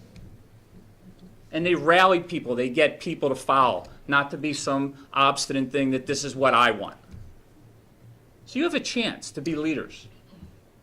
So you got to look at yourself and listen to what people are saying. Because great leaders change. It's okay. It'd be a great way to get the town to rally. Instead of sitting up here and just, and I'm not I don't want to throw dart, I'm not even going to challenge that. You guys do a lot of great things, I'm sure. You know, and this is going to be overshadowed. Every good thing that you've done, everything, is going to, you're going to be remembered for this. You're going to be overshadowed. Okay? And it doesn't need to be that way. Great leaders can change. You can make decisions. You can change your decisions. You can do the right thing. It's not complicated. Okay? It's not complicated. I wish you all were taking notes, because I don't know what everybody's writing down through this whole thing, because it's the same story. All right? So, to me that's, you know, it's a nervous habit and a tell, and I see a lot of people taking notes, and God bless you. It's the same story. I'm not sure what everybody's taking notes for, but hopefully it's to change your mind. But just, you have leaders, you have leadership opportunity here to get the town to rally that, hey, we do. You had to go out of your way to come up with your decision. You had to go out of your way to do that. Every human doesn't do that. And you told me it was very complicated. It's not complicated. It's not complicated. But all in all, we all make mistakes. You know, we all change. We all learn. We're trying to teach our kids leadership, right? And we've been dealing with our kids for a while. And this is what they're listening to. You have a chance to be the voice. And leaders, show them leadership. Not Gestapo, right? Not, oh, I'm just going to do it our way. Listen. And the suggestions are, get a vote from every high school kid. That's a democracy. Every company I've run, when they come up with ideas, I let them run with it. Let them come with it. That's what makes it successful. And not one or two people, because they're afraid of what they say. They'll get in trouble by Dr. Smith, or they'll get in trouble by the kids. You can't isolate them. That's not fair. Give all 500 a vote, bring them in the auditorium, fold up a piece of paper, and let it go from there. But you as leaders have a chance here. You have a chance. You know? You're never measured by the easy decisions. You're measured by, when you hit bottom, how high you bounce back. This is your chance. Take it. Take advantage. I'm sitting back there saying, man, you can change this around like that. But you got to have some passion and empathy. You have a chance here. So it's important. Make the decision. Be great leaders. We put you in these positions. Be the leader that you can be. And make the decision. It's okay to change the decision. That's what great leaders do. Would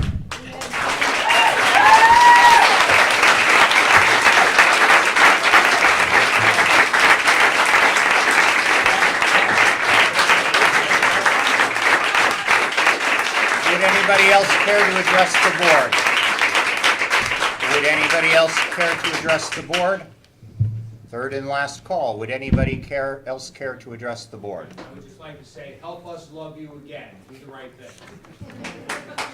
Sensing none, we will move on to the next item on our agenda, which is the approval of minutes, which were attached. We have the special meeting of April 26, 2016, the regular meeting of April 27th, 2016, the special meeting of May 4th, 2016, and the special meeting of May 10th, 2016. So moved. Okay, motion has been made and seconded to accept those minutes. Is there any discussion? Excuse me, I didn't hear. Who made the motion? And second was? Thank you. Yep. Okay. All right, sensing none, all in favor of voting? Aye? Aye. Any opposed? Motion carries. Why don't we get a 2-minute recess here? Okay, yeah, at this time I will declare a 2-minute recess so that anybody who does wish to leave the room and miss the rest of our fun-filled evening may do so. At this time we will reconvene. We do have a lot of other items on our agenda. Okay, communications to the board. I'm not aware of, real quickly, I won't read the whole thing, but we got a very nice letter from the registrars of voters thanking the Shelton Public Schools, Dr. Clouet, and also our head of security, Ben Trapka, specifically for all of their assistance with the requirements for primary day. They just had glowing things to say about the cooperation and how they felt that everything moved very smoothly on the primary, and they appreciated our cooperation. Superintendent's reports and action items. Mr. Chair, water testing, I just wanted the board and members of the community to know that we have taken very seriously the national concern about lead in water, and I'd like to ask if Mr. Calhoun from his seat could give us an overview. You have in your packet an overview of some of the things that have gone on so far, and we have some updates for that. Mr. Calhoun. Okay, thank you very much. As the handout says, that we initially met with Aquarian Water and the representatives from the Naugatuck Valley Health Department, and in a discussion to start the process of evaluating our quality of our water in our schools. We developed a plan in which we would check the, we were looking at the water quality from Aquarian Water, the water quality coming into our buildings. And we also were looking at all of our drinking fountains and water coolers through the district based on a list from the EPA, which told us which ones were suspect as far as that. And I am happy to report that there are no drinking fountains in our school system that have that fall under that list. The next step was to perform tests in all of our schools on the quality of the water. We tested the water in the kitchens, and we did it after a weekend, so the water had a chance to sit. So we're getting a true representation of what was in the pipes, and we also did it in very high volume drinking fountains throughout the buildings. That test was done about. It was actually dropped off on the 17th of May. For testing. We expect their results in about 3 to 4 weeks, so we should, by no later than June 17th, we should have a full report on all of our water quality. And then going forward with that, we will act accordingly based on our test results. These are first straws? Yes.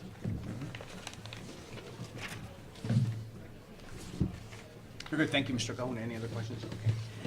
Booth Hill School Principal position. There are several internal candidates, some of which started the interview process today, and we're going to move forward. We hope. I intend to make a recommendation to the board tomorrow for us to consider a principal for Booth Hill for next year.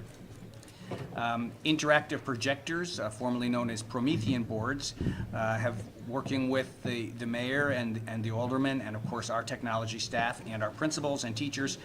We have worked out a plan to get Promethean boards or interactive projectors for all grade 2 and grade 3 classrooms in the district. So we will have Promethean boards now called, I'm trying to shift my vocabulary here, but students will experience having the smart boards or the interactive boards from K all the way through the end of elementary school. So that's a very positive thing, and it's a big deal for the district.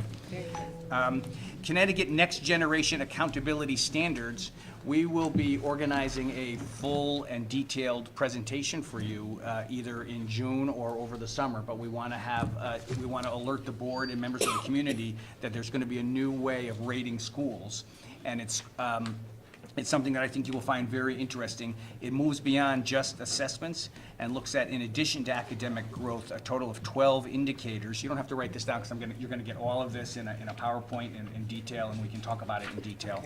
Okay. But just as an example, it looks at things in addition to academic growth like assessment participation rate, chronic absenteeism, graduation on track in grade 9, physical fitness, arts access. It's an interesting and expanded way of measuring school quality. So it's something that we all in the state are going to be doing together, and we will give you an update later in the summer.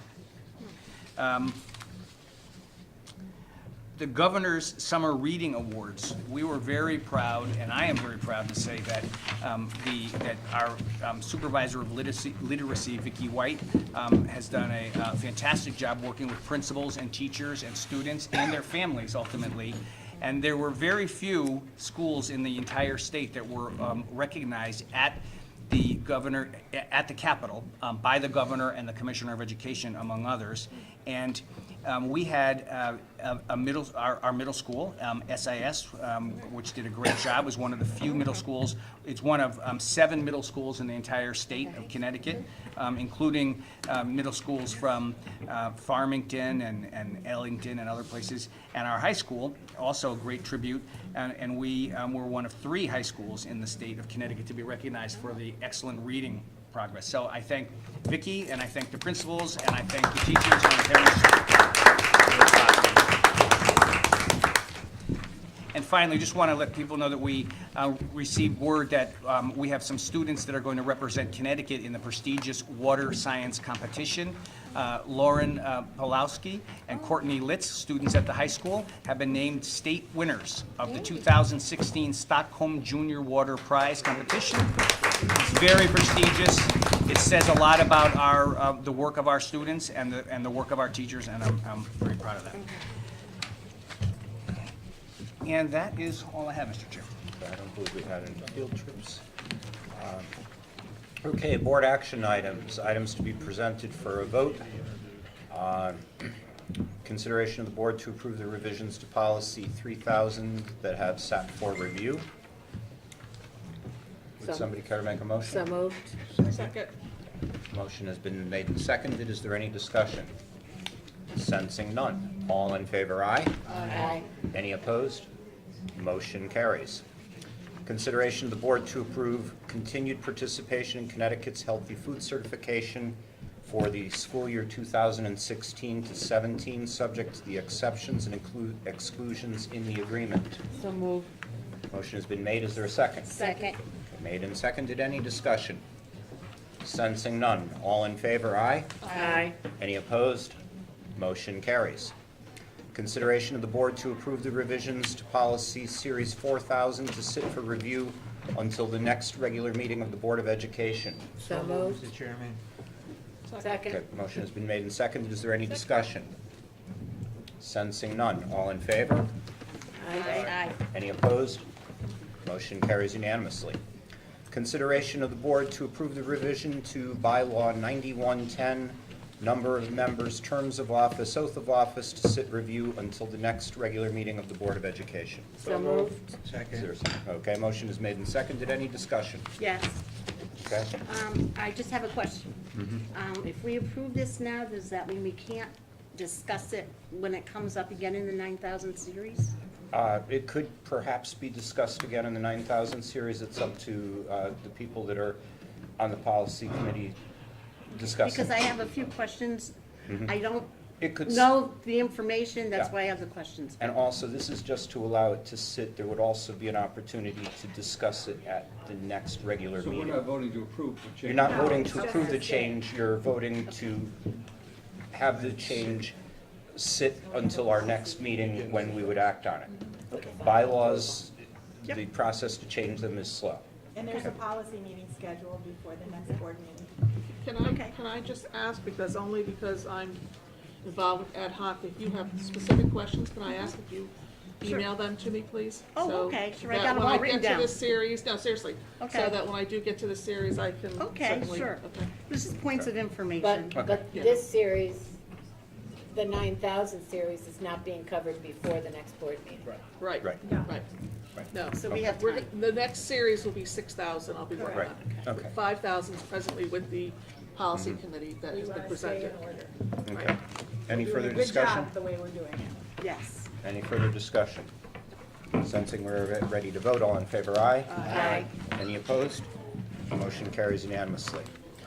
Okay, item 5, consideration of the board to accept the ED 09 or 049F ineligible cost worksheets for the Perry Hill School closeout.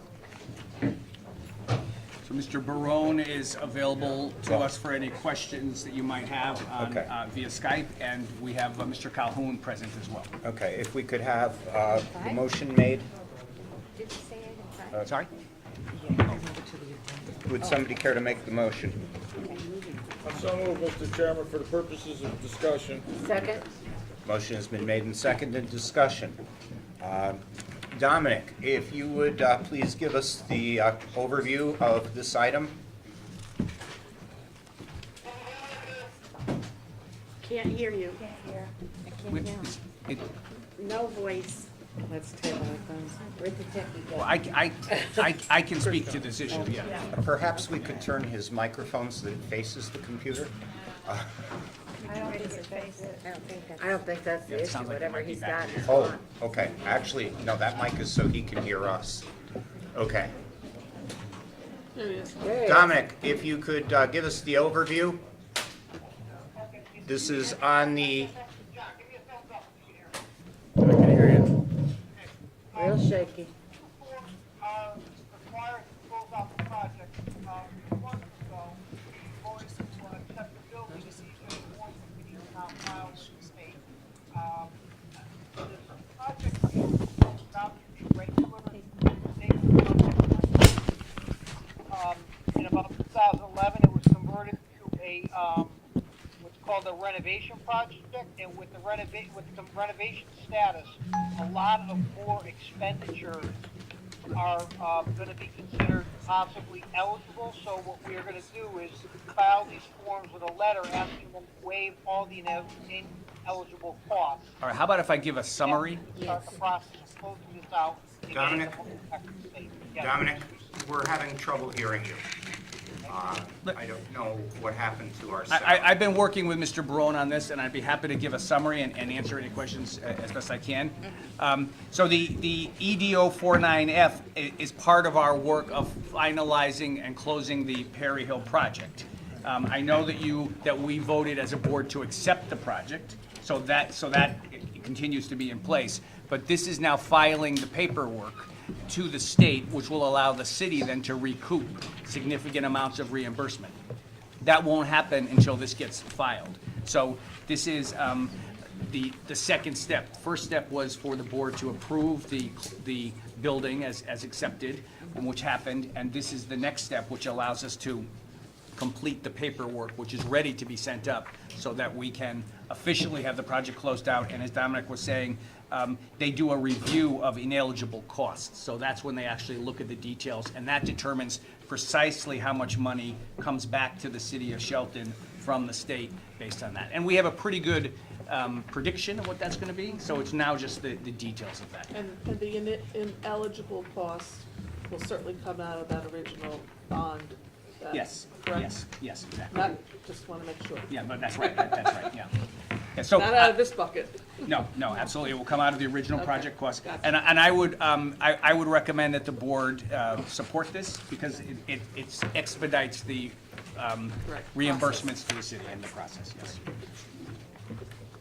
So do you need We have a motion and a second to approve it if no one else got questions. Yeah, I is don't there any know. further discussion on this matter? Any further discussion on this matter? Sensing none, all in favor, aye? Aye. Any opposed? Motion carries unanimously. Item 6, consideration of the board to accept on behalf of Perry Hill School a grant of $1,000 from Target to be used for the PHS gardening project. So moved. Second. Motion has been made and seconded. Is there any discussion? Sensing none, all in favor, aye? Aye. Any opposed? Motion carries unanimously. Comments from the board chair. The opioid seminar that we held last month was very well attended. It was a serious conversation about a real problem facing our residents and our students. I'm encouraged by that, but we need to do more. The number of accidents that were fatal or had life-threatening injuries in town this year is obscene. In the last week, we had 2 people lose limbs after a motorcycle accident. 2 people, including the mother of 2 of our students, were killed in an accident. The week before that, a pedestrian was killed by a hit-and-run driver. The same night, there was another accident, practically in the same neighborhood, that resulted in people in the hospital with serious injuries. And the week before that, another Shelton resident was killed on 110 near the bottom of Long Hill Avenue. This has all happened since our last meeting. Driver inattention, no matter if it is from texting, being drunk, or high, accounts for a huge percentage of crashes. While we don't think any of these drivers were our students, the way to solve long-term problems is to start by educating youth. We need parents' help. They need to set good examples and hold their kids accountable for responsible behavior. On a positive note, we had Team 230 here tonight. I had the pleasure of attending the state championship a couple of weeks ago. It conflicted with prom, so our team had rookies driving all day. They only had a day or 2 to practice driving the robot, and they made it all the way to the championship matches. It was kind of like coming in second in a NASCAR race the week you got your driver's license. I'm wondering if some of the robotics system, especially having students work with mentors, could be applied to our music program. Getting more kids excited and interested in music will pay big dividends to the district. A little while ago, a name that most of us will remember, Mary Jane Paris, gave me this. One of the things that she's taken up doing is adult coloring. And this is a astronomy-based item that she colored, and she presented it to me. Mary Jane was one of many people who was very involved in the full-day kindergarten program. And I think it's just neat that she thought of us. Tuesday's Connecticut Post had an article on page 1 talking about the high school graduation rate. While some area towns do have lower dropout rates than us, we tied with Fairfield, and a larger percentage of our students earn a high school diploma than Ansonia, Derby, Milford, Oxford, Seymour, and Stratford. I think that's something to be proud of. On the budget the alderman approved last week was less than we asked for, but thanks to lower than expected medical claims this year, we'll be able to pre-buy enough items for next year to accomplish the goals that we set in our budget process. We will still be one of the lowest cost districts in the state, but we'll be able to improve our program, and I expect our student achievement will reflect this. We do outperform most of the 94% of school districts in Connecticut who spend more than we do on a per-student basis. Posthumous honorary diplomas are new to us. We agreed putting them at the senior awards night is a dignified opportunity to honor fallen students. This will be our policy for the future. The Conklin family was notified of our proposal before they went to the media. The Conklin and Noy families have endured tragedies I cannot begin to imagine. I've known Mr. Conklin for decades, and I've always liked him. I've always gotten along great with him. There's been a lot of vitriol on social media and on the radio. People have defamed the character of the board and made scurrilous attacks against me and threats to my business. I I've never been so disgusted in my life. I am disgusted. You I- yourself. You are disgusting. Where is discussion? You should be ashamed discussion right now. There is no discussion. Disagreements. I know discussion. You got this to Facebook. You defamed yourself in this board. Like, not even a word. None of you had to change a word. I just urge How all did of you you not? to go on Facebook to see what we wrote.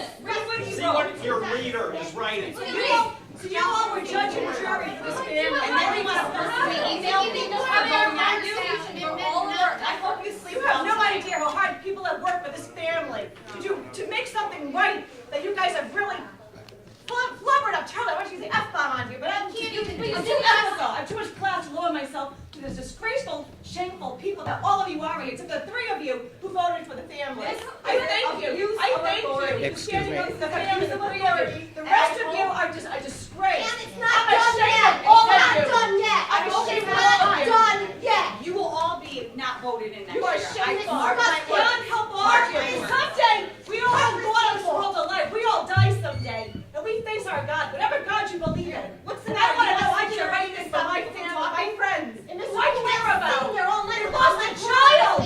You lost a child. They deserve to be at graduation. Paper, not even listening to the people talking. That was you. You didn't have a That's you. discussion Watching after the No the discussion. Disgusting. You didn't talk to your fellow You didn't members hear at the all. community at all. When did you talk to each other? Well, you're a man. You I just don't did just that. blame him, I blame all of them. You're really a There was no disgrace. You're a discussion. disgrace. All disgrace. Those of you who have been to meetings before know that I am not one for silent gabbling. You're disgusting. You should be ashamed of yourself. I hope to God Mr. your Holden kid and the this committee. doesn't happen to I you. just They showed a disgrace. A laughing stock. I just drove from Naugatuck, Connecticut. My children don't go to school here. But I was watching this transpire over the web, and I have one thing to say to you. It's easy to say no, because your ego is in control.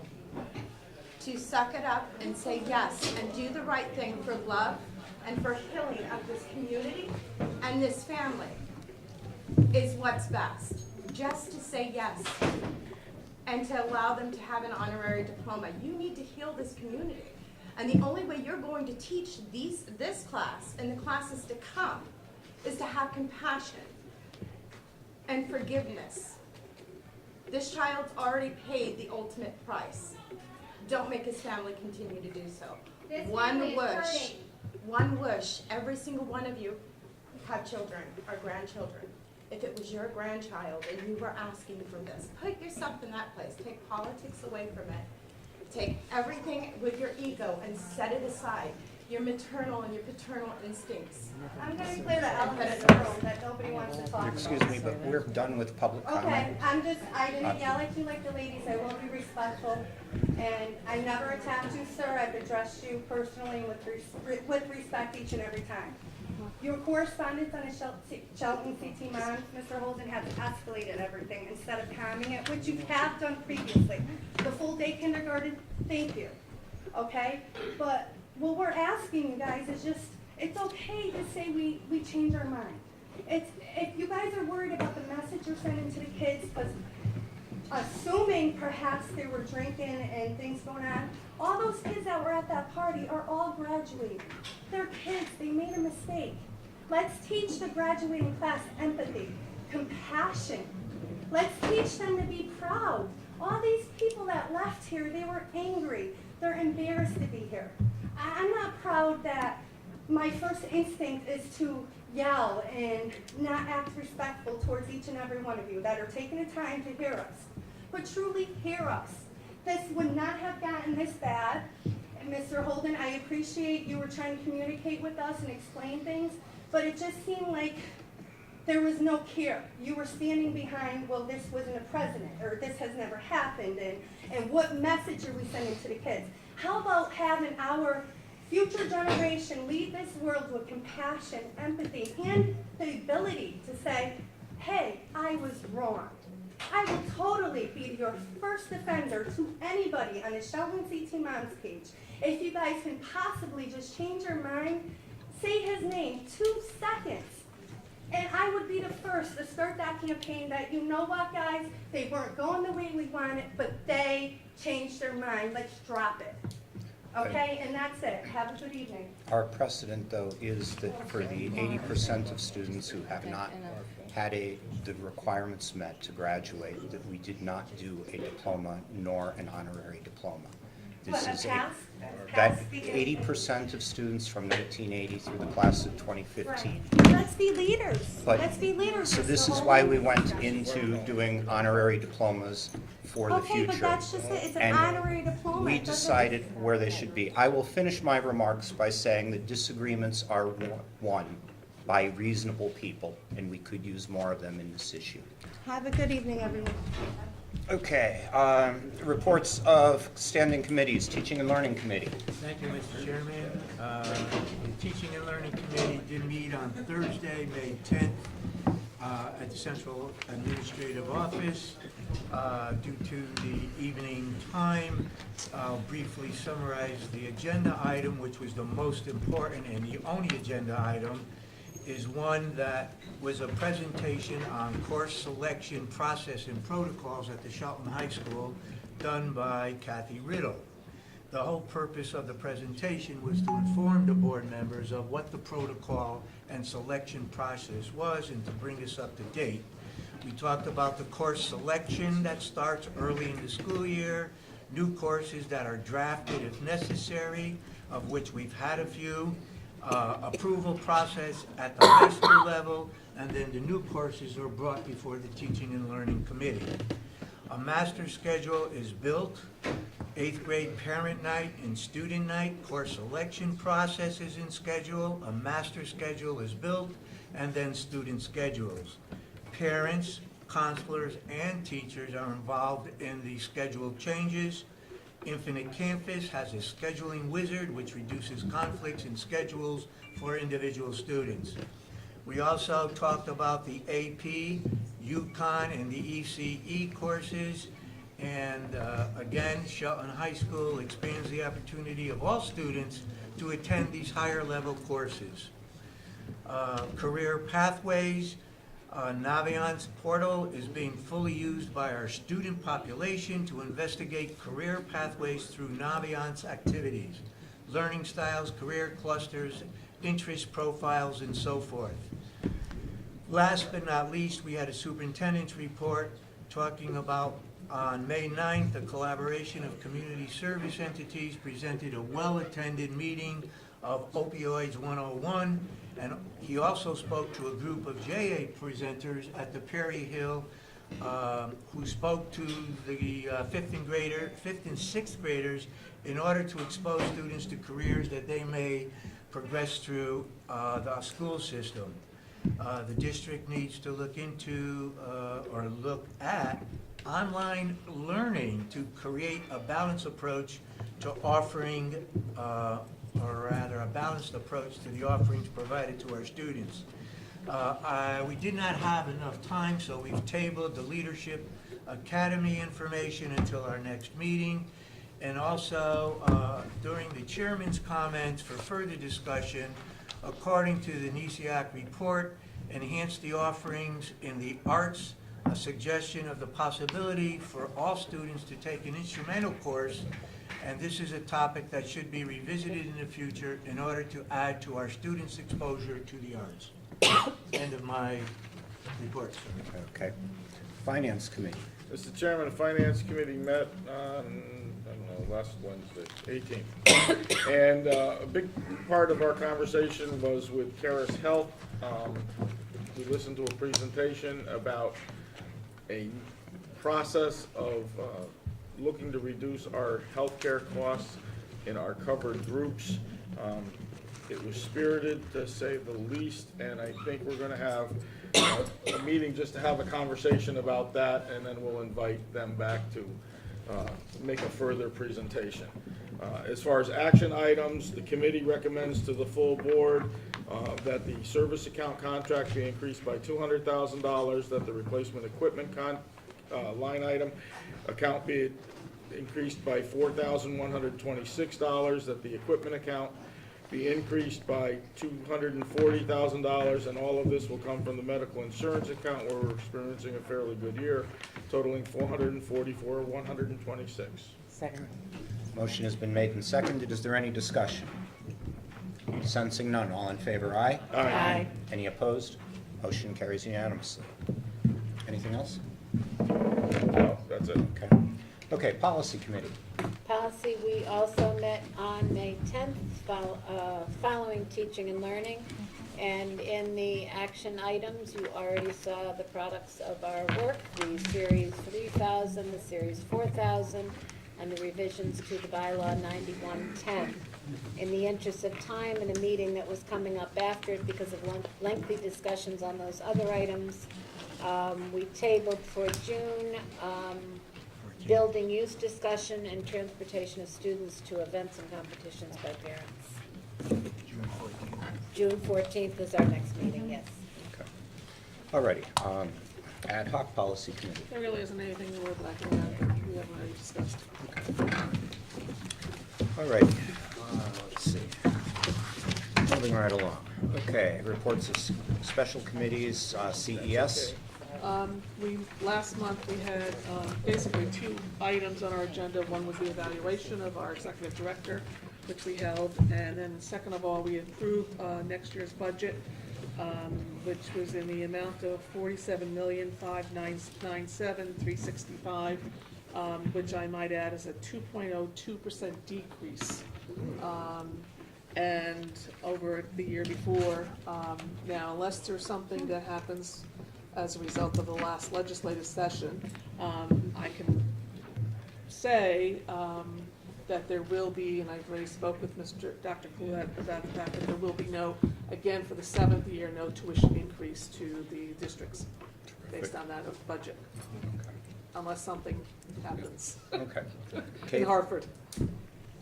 Okay. And then next week, we're meeting again, it'll be our last meeting, which we will also have the lobbyists for our local rest come and give us an update on all the laws that have been recently passed. He always comes at our last meeting to sit with us. Okay. Okay.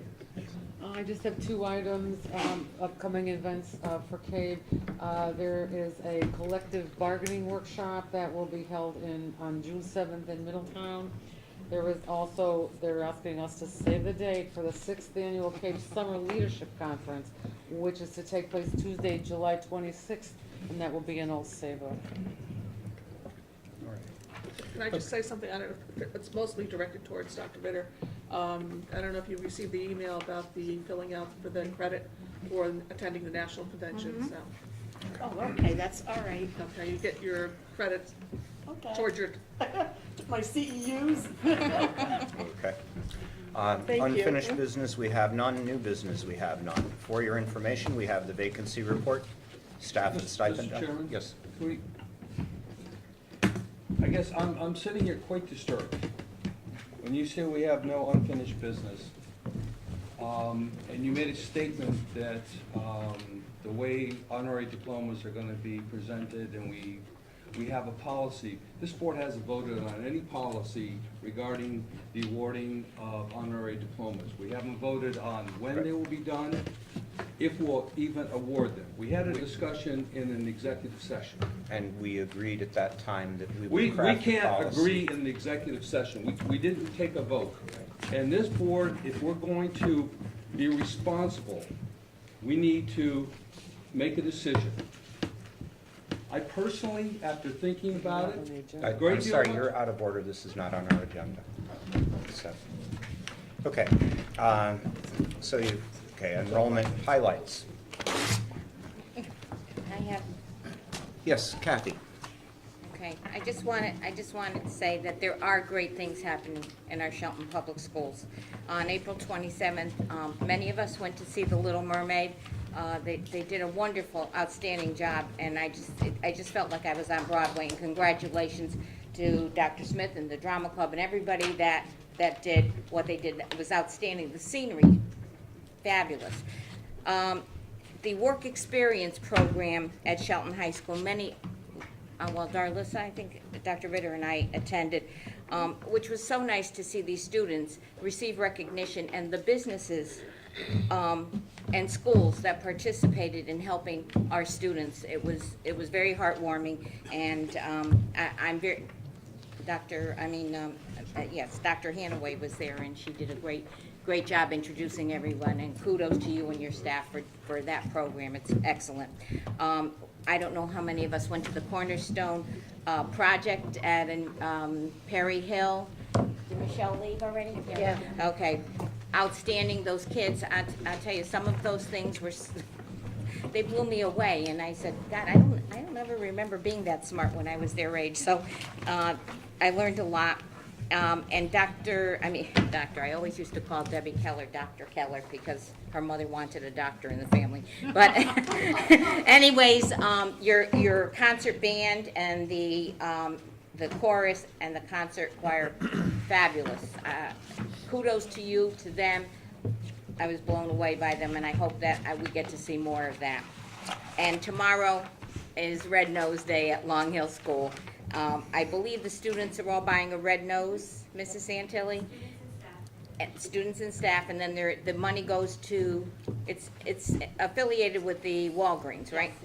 And the money's gonna go for poverty, and so tomorrow, I believe Mr. Berkowitz said he's going to be there for 2 o'clock. You're gonna take a school picture.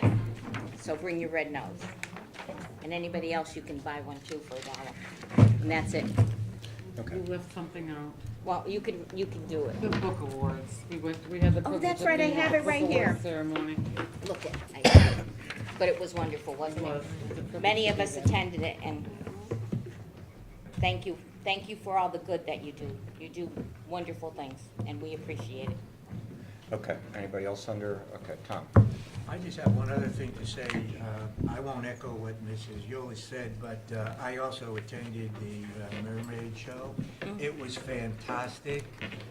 We brought our grandkids with us to let them see the talent. They are all students here at the Shelton Public Schools. And again, we try to interest them in the arts also.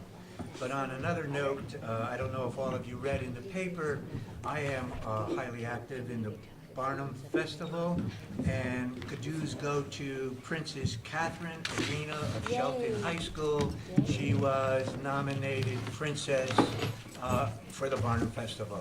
So again, to echo, there are many good things going on in Shelton, and hopefully we can continue in this same way.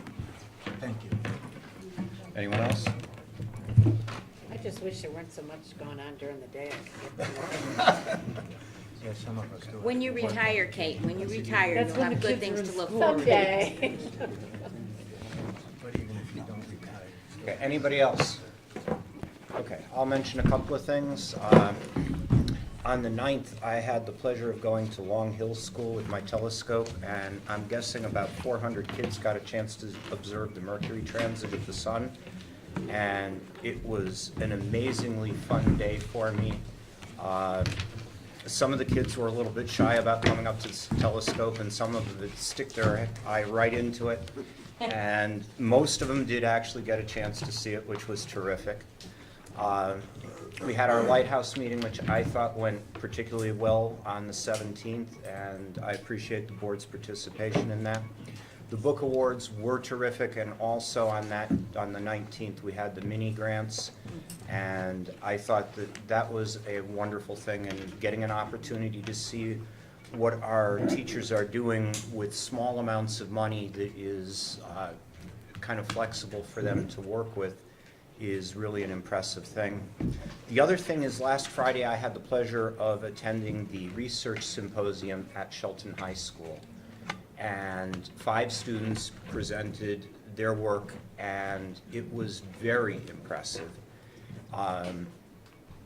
You know, terrific kids, and the only thing that was a drawback about it was it ended at the very end of the day. So as I was leaving the building, so were all of the kids. And, so it's usually easier to get out of the parking lot when there's not everybody going at once. But it was a terrific time.